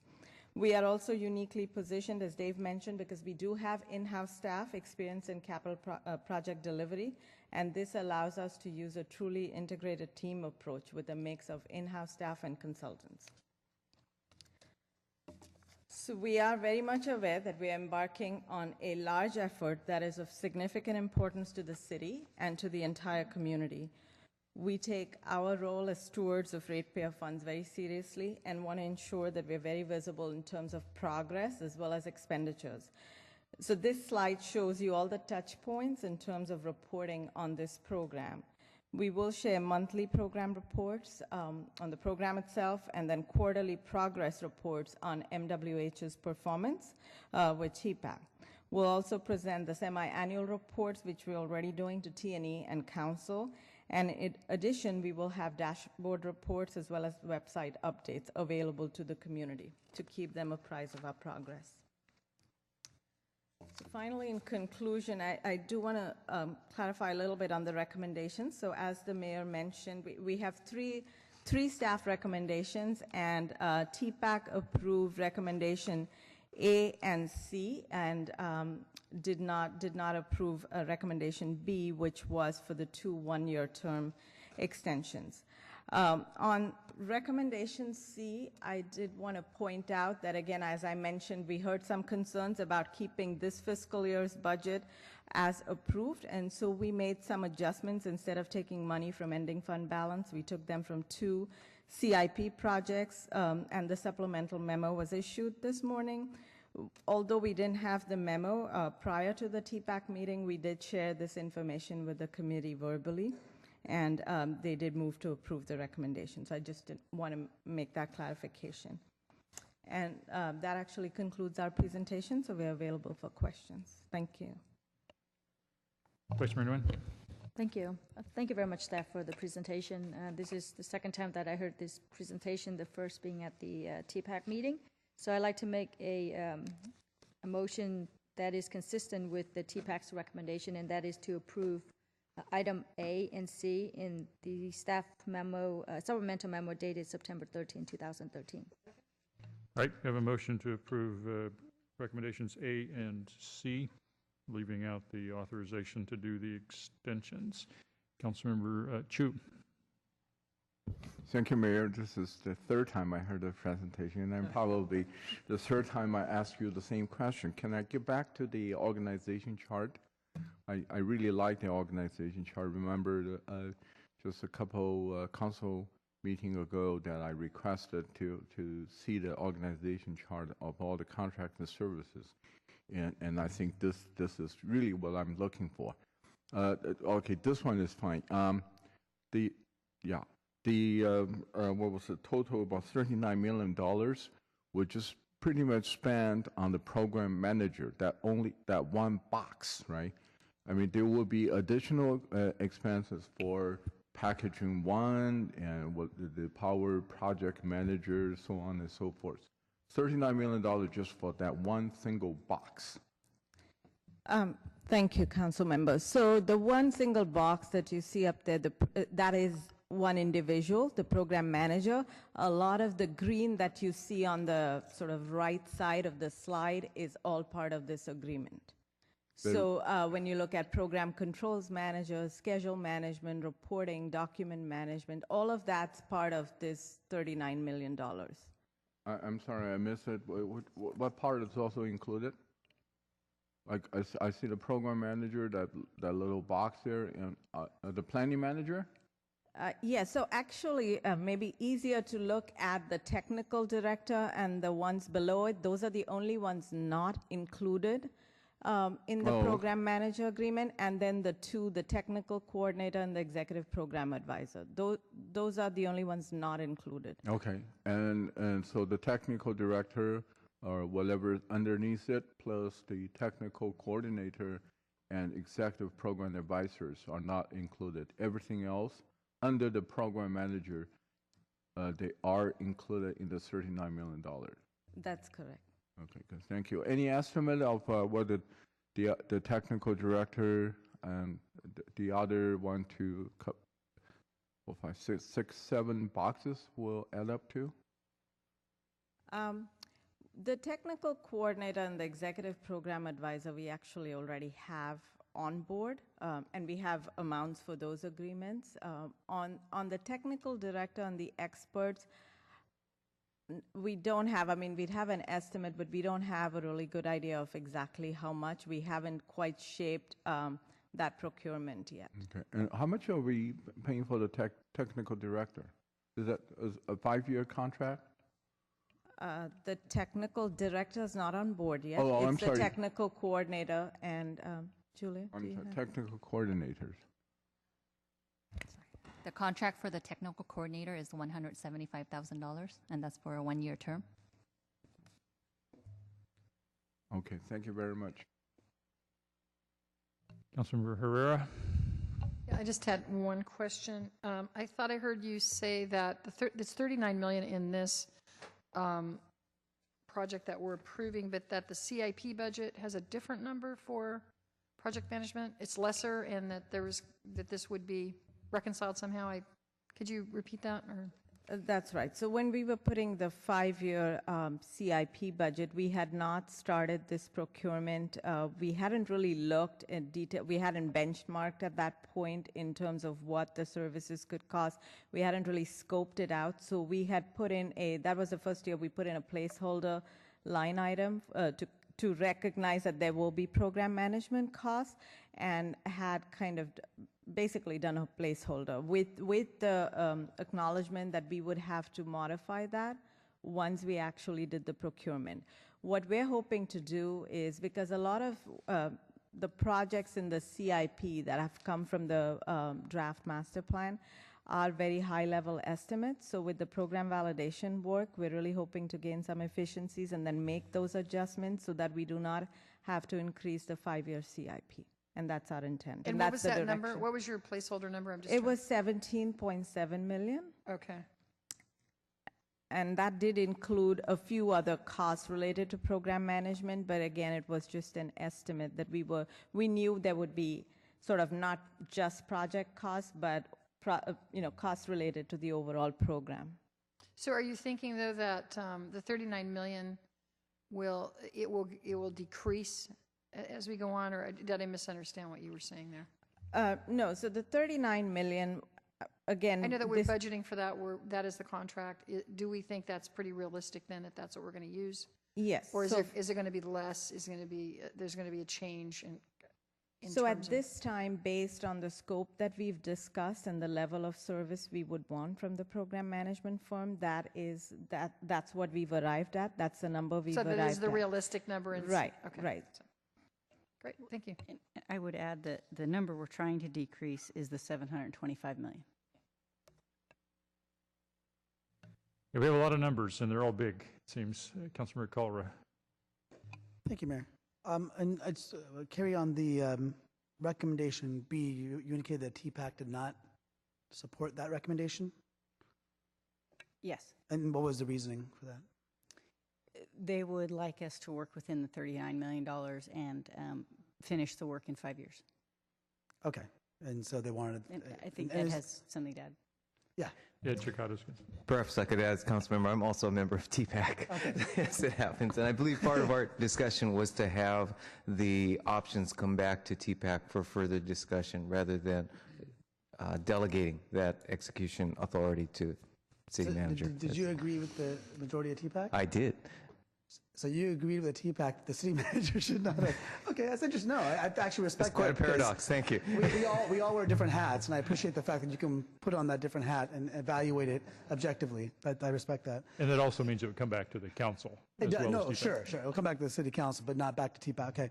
And the in-house, as far as an alternative, can you elaborate upon why, especially since some of the functions will eventually have to be taken up, the city staff will have to take on some of those responsibilities, why we couldn't just do this in-house, and if we don't have the capacity in-house to hire appropriate folks in-house to be able to oversee the project?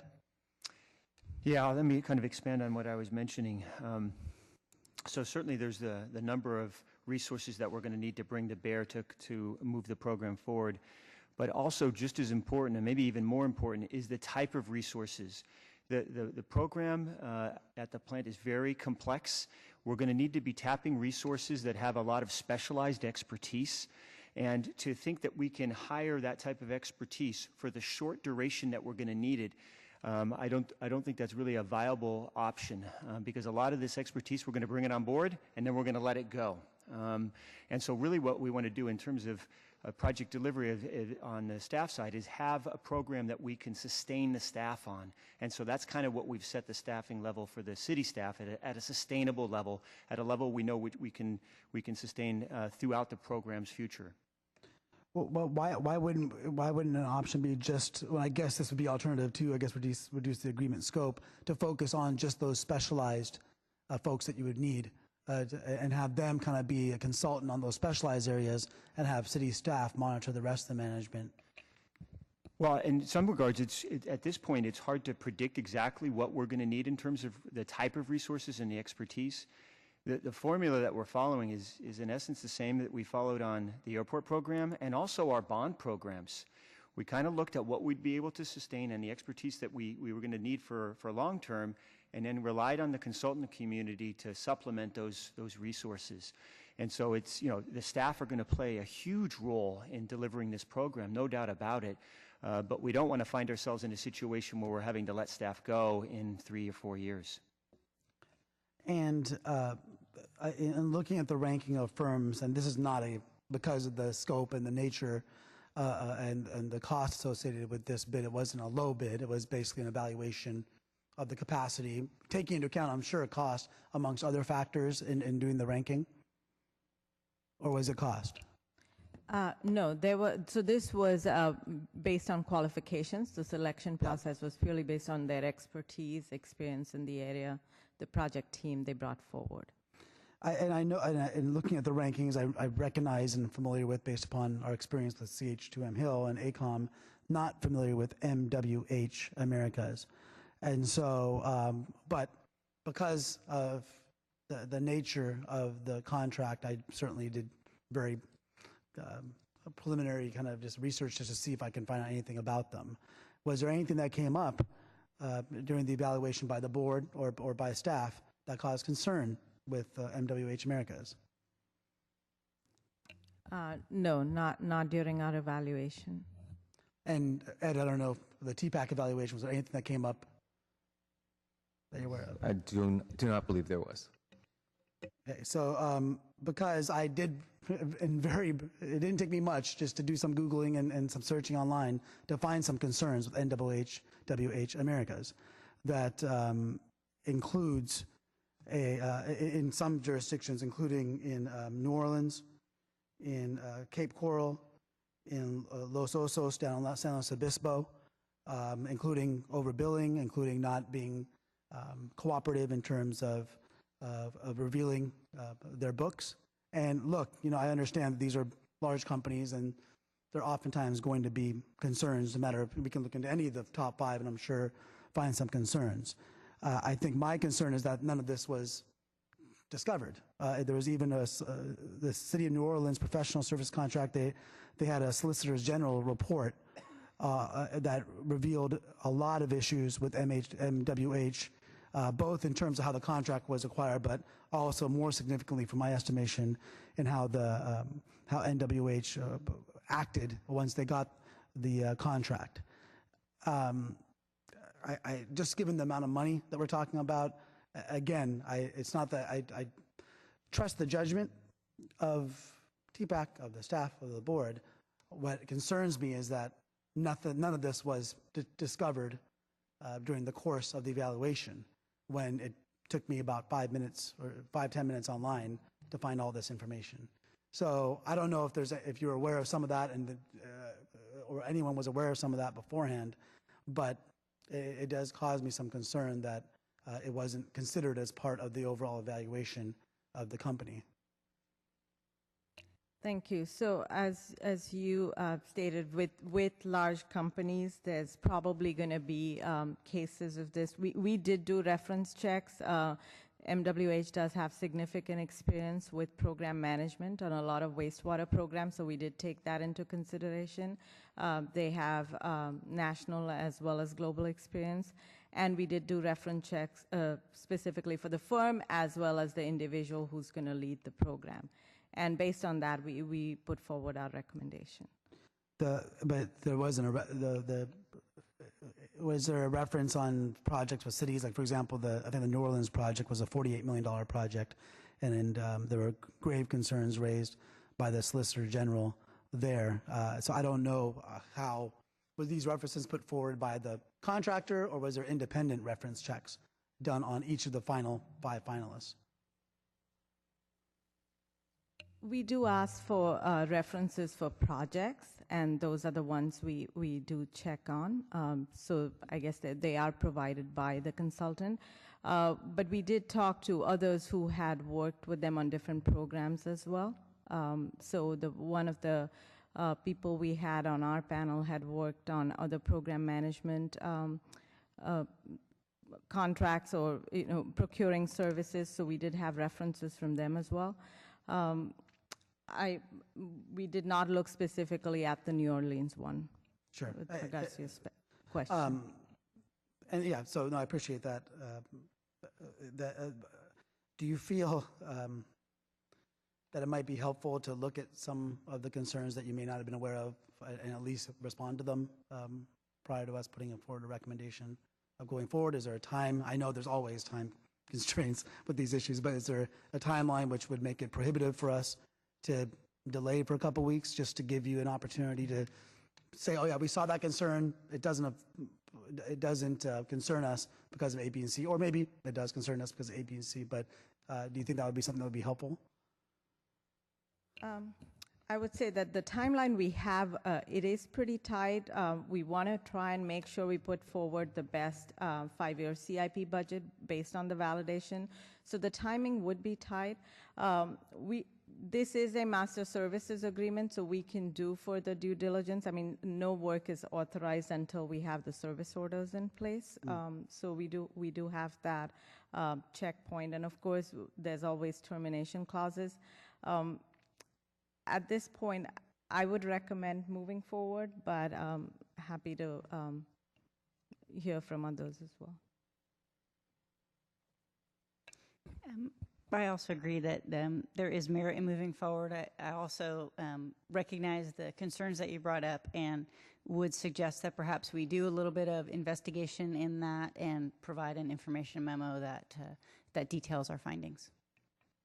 Yeah, I certainly feel more comfortable given the fact that there seems to be at least some, if it was just one place, one city, but it looks like at least 3 different jurisdictions in which they've worked with public entities where there have been issues.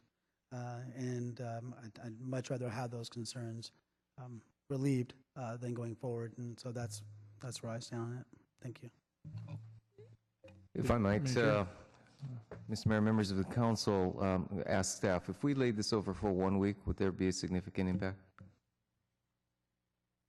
Okay, given that, I think it would be prudent for us to be able to look into the issues that council members raised and come back and in short order have some information for the council to consider. I appreciate that, and I'll forward the links of the information I found, and you can follow up and then do your own research beyond that as well.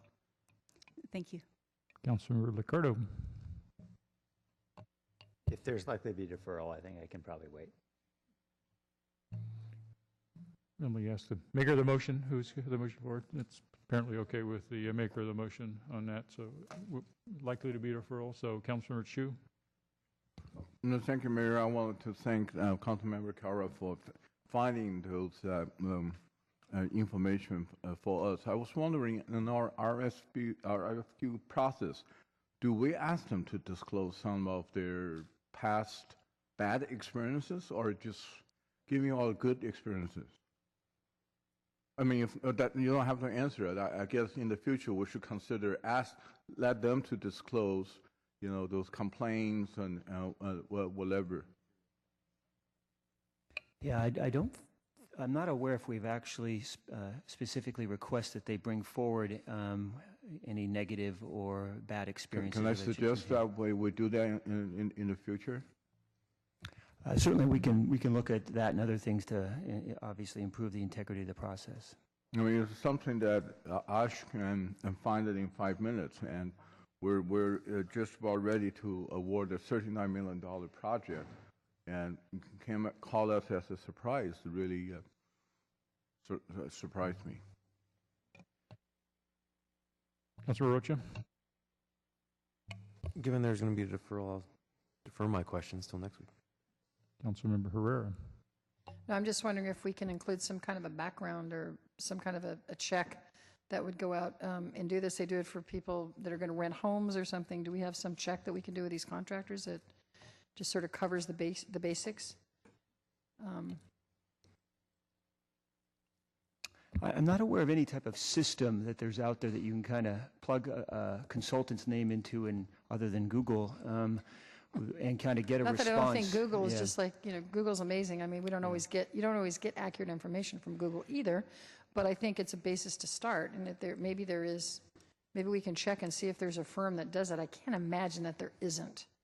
With all the information on the internet that we can't, there isn't somebody out there charging, a fee to go and do that research. Yeah, I think that's something we can look at. I think, with putting a firm's name into Google and looking at that may reveal an issue, it may not, but it's important that we follow up on that. My fear is if you put any company's name into Google, you're going to kind of get a bunch of information back and we're going to have to figure out exactly what are we going to do with that information, how far do we take it. Exactly. That's why I think it should be a firm that does that, specifically does that, and they can go to whatever sources they need to go to get that information, and then you can be certain of the information that you're going to get back. Yeah, thank you. Right.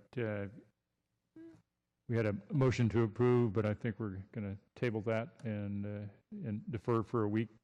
Anybody object to that? All right, that's what we'll do. I don't have any requests from the public to speak, so we'll defer this action for 1 week, bring it back next week, whenever next week is, a week from today. And that would be the last thing we have on this afternoon's agenda, with the exception of open forum. Are there requests to speak on open forum? There are. Ross Signorino, you want to speak on open forum?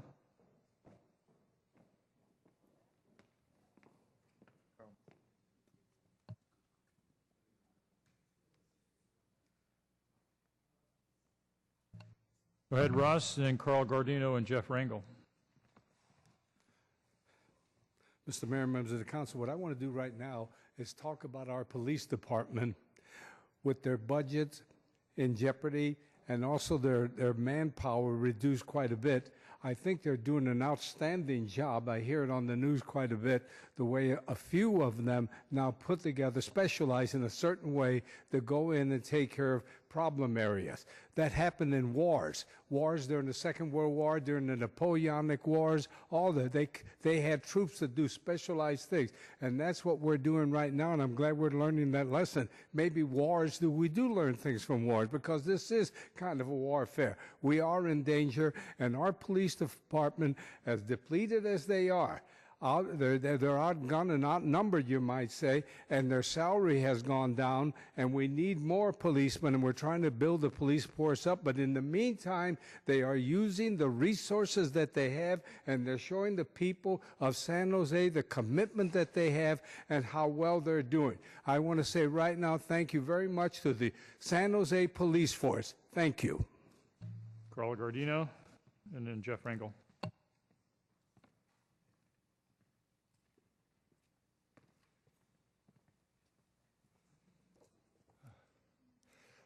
Mayors and members of the council, my name is Carl Guardino. I'm CEO of the Silicon Valley Leadership Group, and it's an honor to be with you very briefly today. 9 years ago, I stepped before many of you for something that my wife Leslie and I were launching through the Silicon Valley Leadership Group Foundation, called the Applied Materials Silicon Valley Turkey Trot. You trusted us with a portion of your downtown on Thanksgiving morning, with publicizing the event to your constituents, and many of you and your predecessors coming out and personally participating.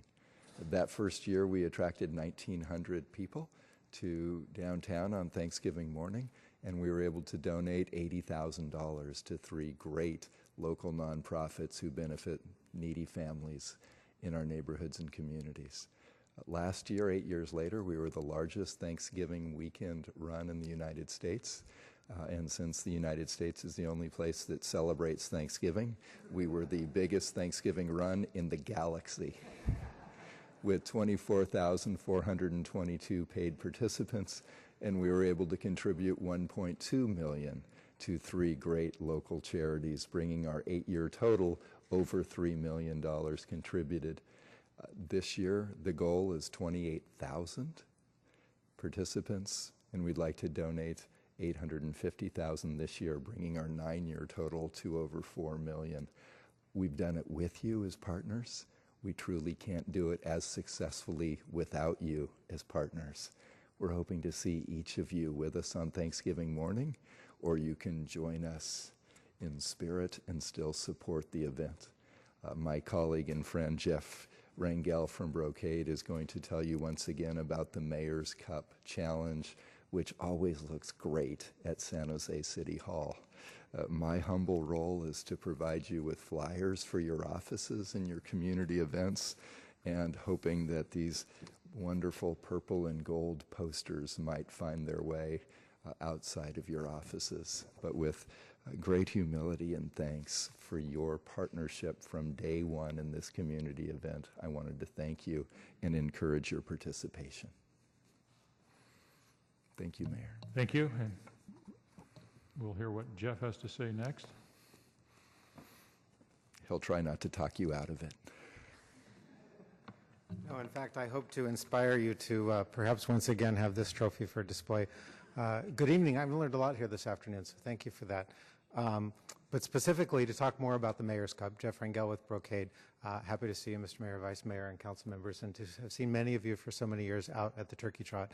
The Mayor's Cup, as you know, has been your proud honor for the last few years, which is very exciting. You earn points based on your registration. Notice I say registration. While we encourage you to come out, as Carl has said, the day of the event, you can simply register by showing your support.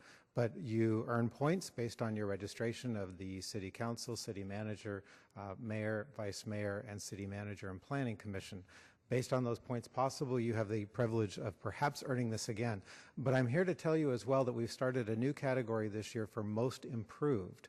And I know that Sunnyvale and Santa Clara, that I've already met with, are trying to get the Most Improved trophy. And so as they battle it out for Most Improved, they might actually come up from behind you and surpass you this year. So don't rest on your laurels. Please continue to get out there and support the event.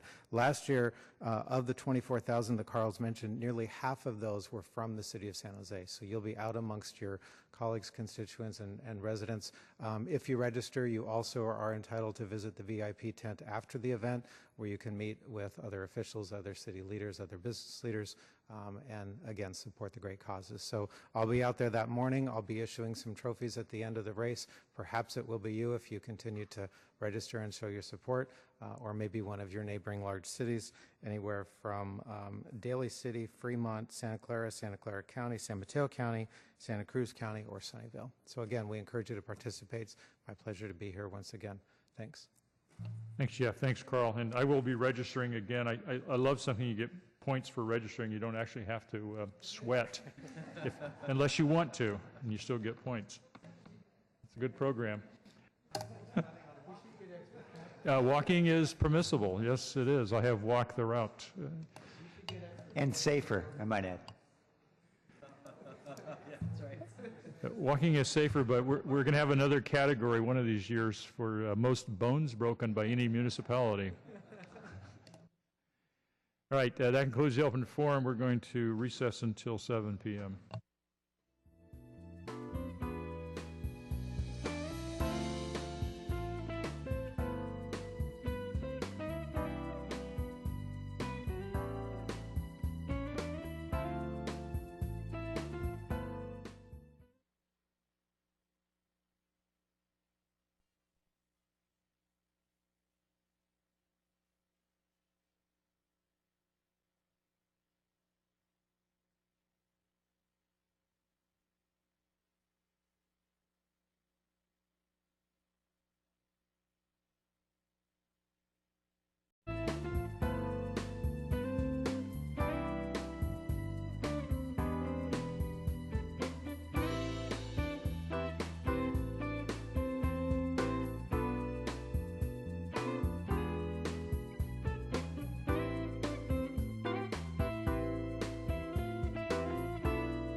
evening. I'd like to call the meeting back to order.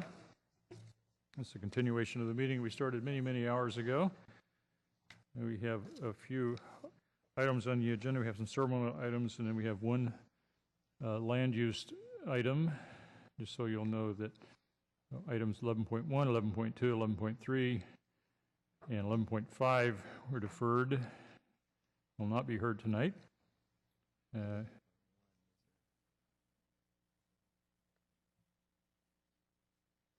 But we do have some ceremonial items, and of course we have open forum. Anybody can talk about anything they want to that's not on the agenda. So we'll start with our ceremonial items. I'm going to start by presenting a commendation to Korea TV on the occasion of its 5th anniversary. So I'd like to invite Suzanne St. John Crane and others from Korea TV who are here to join me at the podium.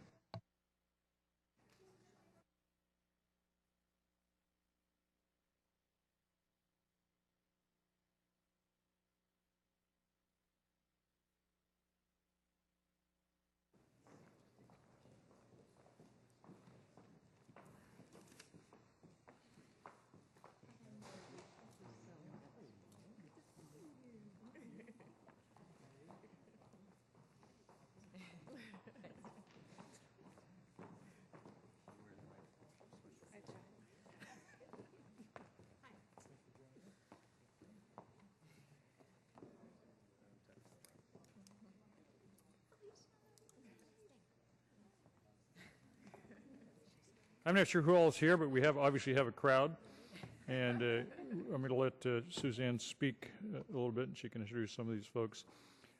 We're going to here to acknowledge the board members of Korea TV and Korea TV as an organization who've joined us tonight on behalf of the residents, to thank them for offering public education, television, internet channels to the community, and providing free airtime and low-cost training to allow our community to express views and tell their stories, and make sure that many great things in our community get publicized so that we all get to know about them. And with that, I'm going to turn it over to Suzanne, who will talk a little bit about Korea TV on its 5th anniversary. Let me give you this first.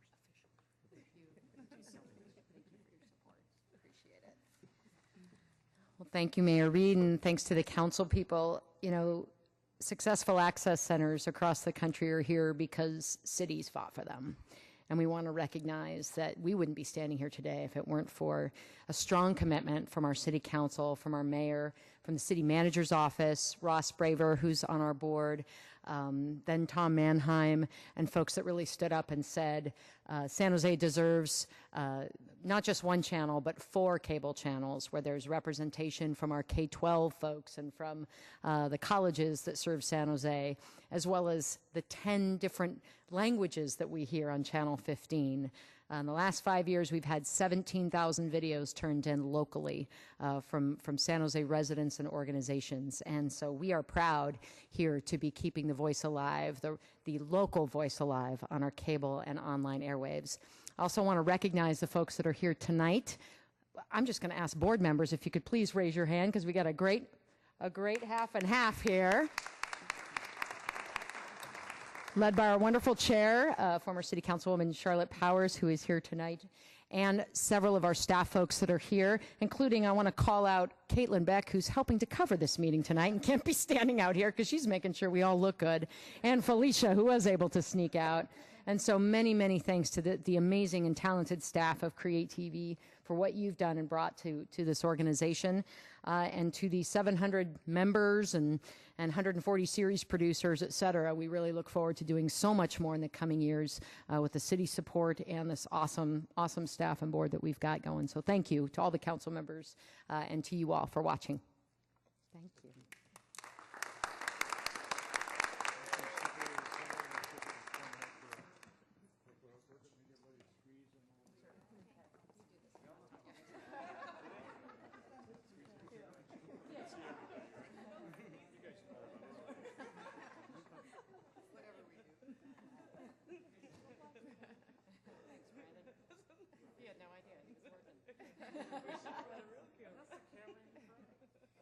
He's the one on your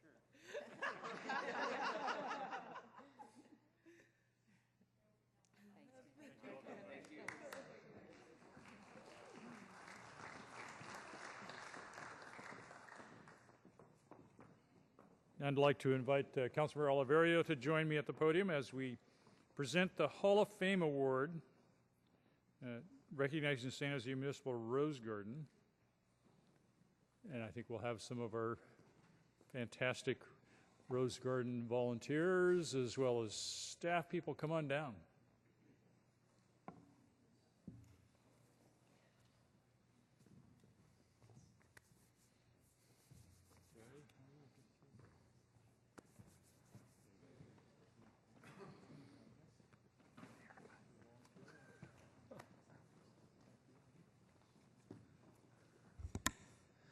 Thank you, Mayor Reed, for greeting our Parks Department staff leadership, as well as boots on the ground, as well as our Friends of the San Jose Rose Garden, our unpaid volunteers that have really brought a beautiful story here.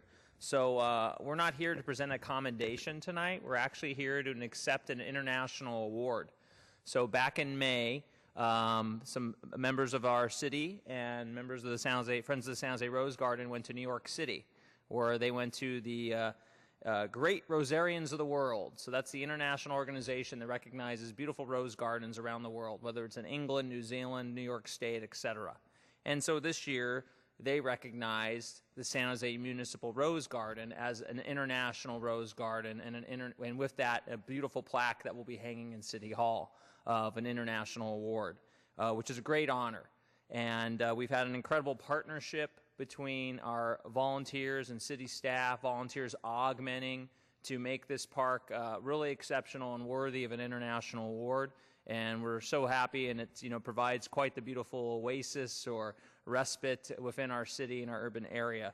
And so at this point, I'd like to ask our Director of Parks, Recreation, Neighborhood Services, Julie Edmonds-Matas, to speak, and after that, the co-founder of the Friends of the Rose Garden, Terry Riley. Thank you, Councilmember Oliverio. It's my extreme pleasure to be here with you today to talk about this exceptional public-private partnership. Our predecessors back in 1930 actually had the foresight to deliver an important park within our urban environment. They recognized and understood that special places in the center of our city are really gathering spaces for folks, places for people to connect, to play, to enjoy, and just enjoy nature. Whether it's digging in the weeds and getting your hands dirty or pruning the rose bushes. It's really been a great collaboration working with the Friends. So we have this wonderful opportunity to be immersed in the living system, and really the Rose Garden wouldn't be what it is today without this army, literal army of volunteers that helps us keep the garden looking as beautiful as it does. So thank you to them.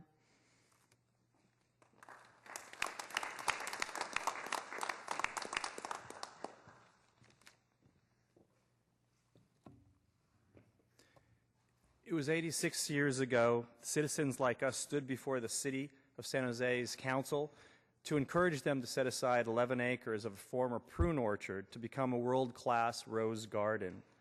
It was conceived during the Beautiful City movement, which cited, what?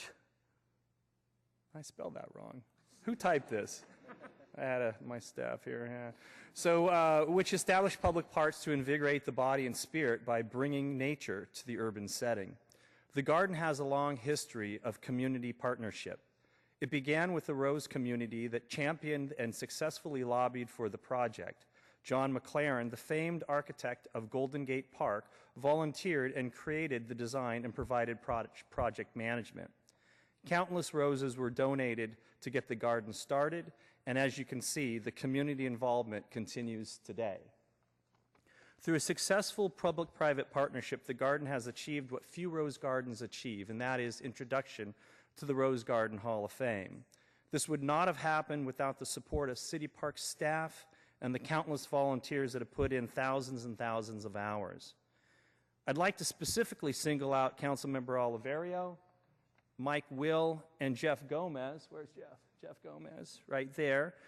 Because without their support and encouragement, this partnership never would have happened. My co-founder and I, Beverly Rose Hopper, met with them before any volunteers stepped foot on the garden property. If they would have looked at us cross-eyed, we would have walked away, but they were very embracing and very encouraging. And because of that, this project happened. As I mentioned, they were there before we stepped foot in the garden. But actually, I'd really like to address this council rather than the packed audience. Turn to face council. It was your predecessors 86 years ago that knew the value of open space and parks in the urban environment. Do not lose sight of that among the many challenges the city faces. Vibrant parks are just as important as they were 80 years ago as they are today. Thank you.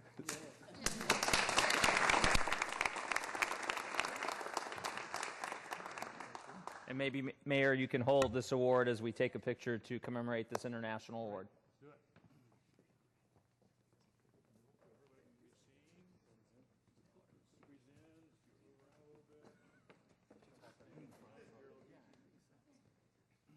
Everyone do a turn like a Sadie Hawkins or something.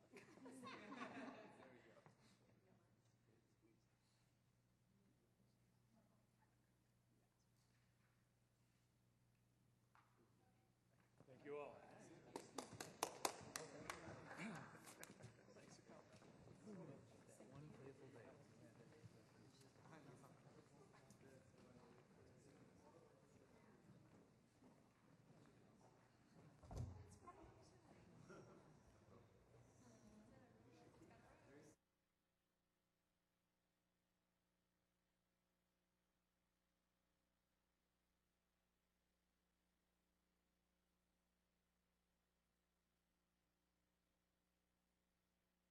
We have one item on the land use calendar, one item 11.4. Comprehensive set of amendments for Title 20, our zoning code. I'm going to start out by thanking Laura Porvetti and Jenny Nussbaum in particular for their efforts to bring this forward. It's a lot of work to do these comprehensive amendments because you got to keep track of a lot of things, and it's a big effort, complicated. A lot of people get affected, and so, Laurel Porvetti, explain what's going on here. Yes, thank you very much, Mr. Mayor, and we appreciate the acknowledgement of the staff's work.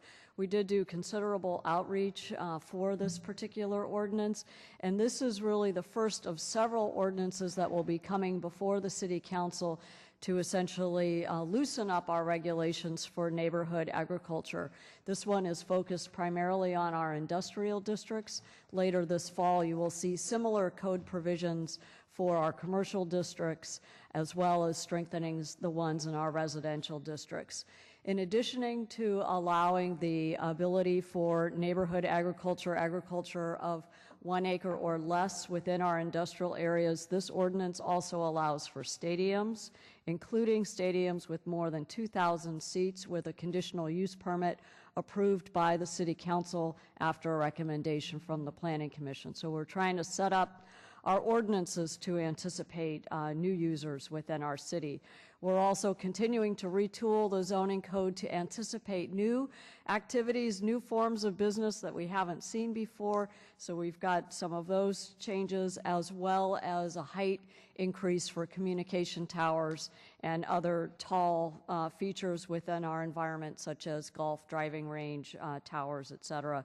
And then, of course, we're always finding redundancies or little minor cleanup, so you'll see that in the code ordinance as well.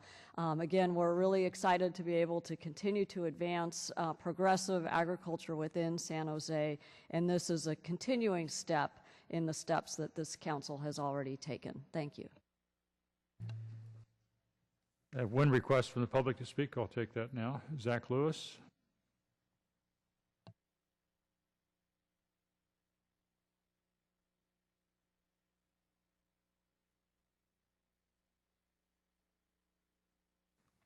Good evening, and thank you for giving me the time to talk about this topic. So my name is Zach Lewis, and I represent Garden to Table, and we are hoping to build an urban farm in the next few months with the council's consideration, and the policies kind of being put forth for industrial have implications for other considerations for zones, I think, that are going to be considered next month. So yeah, so with that being said, I think that the premise of this draft is really excellent, and I fully support it. I just wanted to speak to have the council possibly consider a few additional things that might strengthen it, and they are as follows. So with respect to aquaponics, I understand that one of the concerns is to make it for a special use permit is that there might be issues with drainage or hooking up to water. The one thing that I would like to note is that this water is actually, it's fertilizer that can be used to irrigate plants. So there are ways that instead of dumping that water out, it could be put in storage or possibly taken to a waste disposal facility if a test reveals it is not safe, versus having to get a special use permit to pursue that. Also, for additional consideration in zones, I'm going to call animal control to talk to them a little bit more about the implications of it, and would like to bring in an expert if there's an additional time to speak on this topic in the future. Then the next thing is size. I understand that right now neighborhood agriculture limits 1 acre or less, and one thing I would like the council to consider is if you could go over an acre. There are already a bundle of regulations at the county agriculture commissioner level, the public health department level, and then not to mention the developer or owner of the land level. Basically, the way that it works is if a more lucrative operation is proposed, like for instance, I have a land use agreement right now, and if a better option came up, we would be removed immediately. So it would not necessarily restrict potentially more lucrative uses of industrial sites. Sorry, your time is up. Okay. That concludes the public testimony on this item. Staff, I did have a question about the other zonings, residential, commercial zoning district amendments. I know you're working on those. What's your timetable for moving those as well? We're looking at the commercial ones coming in October or November, and the residential's pretty much right behind that. So we're busy working on all those ordinances. In the status report that council read last week regarding ordinance priorities, we actually identified specific months for those ordinances, and those dates are still holding. Of course, there's always new priorities and other customers who are hoping we can get to their particular issue sooner, so we're trying to balance that with the commitments that we've already made in our work plan. Councilor LICCARDO. First, I just wanted to thank Zach Lewis for his advocacy and pushing for changes that will help us open the door for others to spur more urban agriculture. Certainly there's great work happening out in Councilmember Campos' district and Poosh Park, and we want to see that continue. I want to give a particular plug for Garden to Table, by the way. You saw only a few weeks ago in the LA Times, they ran a story about Garden to Table. So clearly, although our own local media may not be quite as alert, they're hearing about it in the rest of the country because of the extraordinary work that Zach Lewis has done in launching that very innovative effort to engage community, along with the Communiversity effort, which the model, of course, incorporates university in the city as well. I just wanted to ask a quick question about one of the items that Zach raised, Laurel, which was around the 1 acre limitation. Are there concerns about removing that constraint? Well, I think we just wanted to take the baby step to allow for agriculture within our industrial areas. Again, with our Jobs First general plan, we want to make sure that we're making land available for all types of employment. Certainly, agriculture is a great use for properties. The 1 acre size seemed a reasonable compromise to at least let's allow agriculture rather than needing to rezone back to an agricultural district. Let's remove those barriers for groups such as Garden to Table to be able to take advantage of it.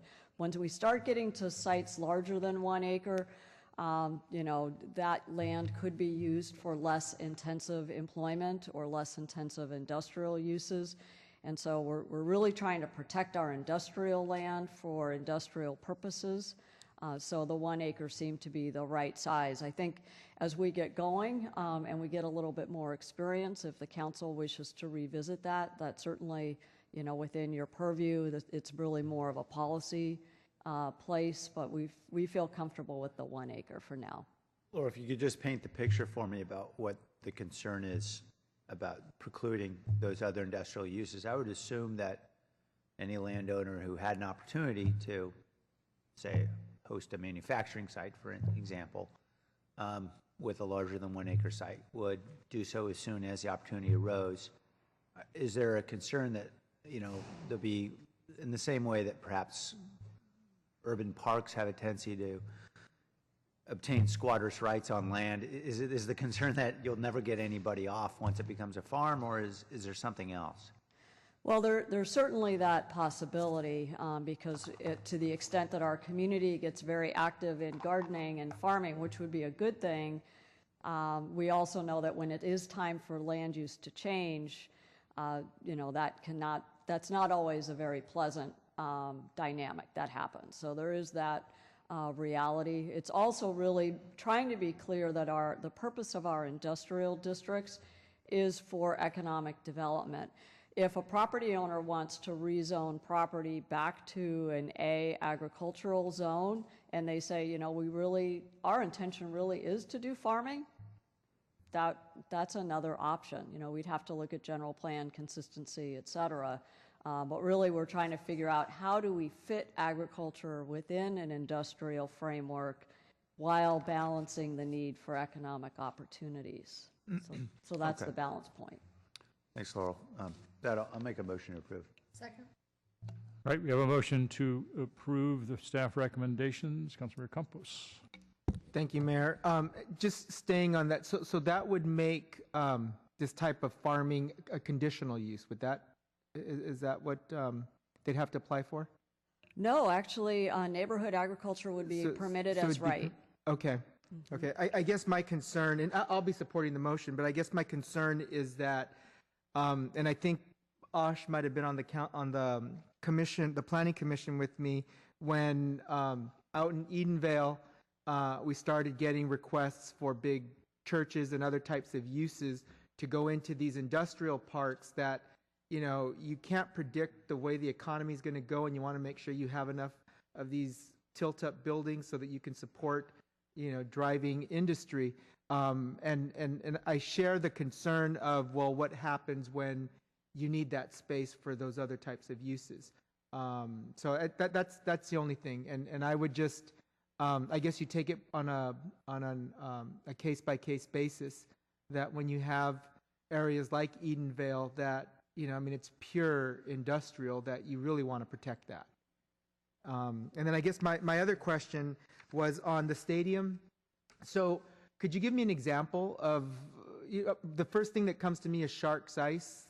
Is that sort of what you're trying to be able to encourage in industrial areas?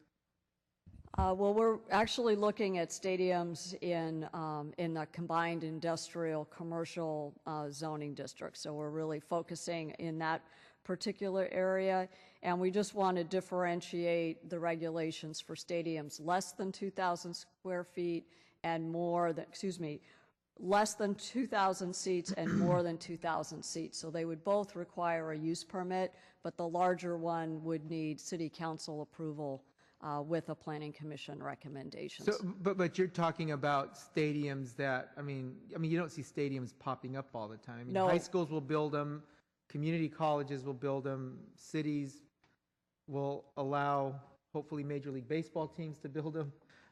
So what do you? So I'm trying to get an idea of what you're trying to encourage. Well, we, of course, would love to see baseball come to San Jose, so we want to make sure that we've got a permitting process that's in place for that, and other large stadiums as well. So again, we just want to make it clear when we've got something big, we really think that that's a decision for our city council. Okay, and so do you distinguish a stadium, an area where, an activity is being done and you set up bleachers around it, that constitutes it being a stadium? Because you could certainly set up a stadium inside a tilt-up. I think, like off-the-wall soccer. When you play the indoor soccer, there's bleachers around there. I mean, you could technically call that a stadium. So is that's not what the intent is? No, this is not for indoor recreation. Okay. Yeah. So you're talking stadiums, outdoor, open-air stadiums. Yes. Okay. All right. Thank you. We have a motion to approve the staff recommendations. On the motion, all in favor? Opposed? None opposed. That's approved. Thank you, staff, for all your hard work. It takes a lot of effort to get it this far, and we just get to see the easy part. I know there's a lot of effort that goes into getting here, so we appreciate that.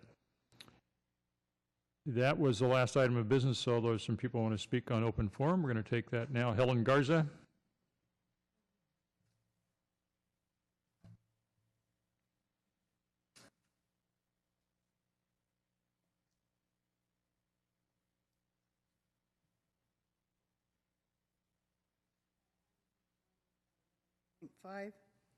And I'm from the Platte Arroyo Neighborhood Association, and we agree with the staff's decision to support, and we support the City of San Jose in their efforts to improve the quality of life on the east side and Elm Rock Avenue. We're looking forward to good retail and affordable and market rate housing. And I wrote this before I went down the street, and so I want to say, I said we demand that no new construction be started until the Summit Building as we know it. That's 1747 to 1749. It's across the street from the Mexican Heritage Plaza. Be completed and assist the Mexican Heritage Plaza to continue to turn a profit. I went by today and they're tearing down some stuff. So I'm really excited about that. The crosswalk at Eastgate and Elm Rock Avenue needs to be retained because we have the senior center across the street and we have the battered women's shelter there that use that crosswalk also. So we want to make sure that the city retains that and does not let VTA move it down the street. Let's see. I'm really excited about that building being completed because if that building is not completed, no matter how much money you put into the east side, nothing will do. And so let's watch that building go up and be just a beautification to the east side and make sure we get those tiled roofs. Thank you. Thank you. That was the only card I had under open forum. That concludes our meeting. We're adjourned.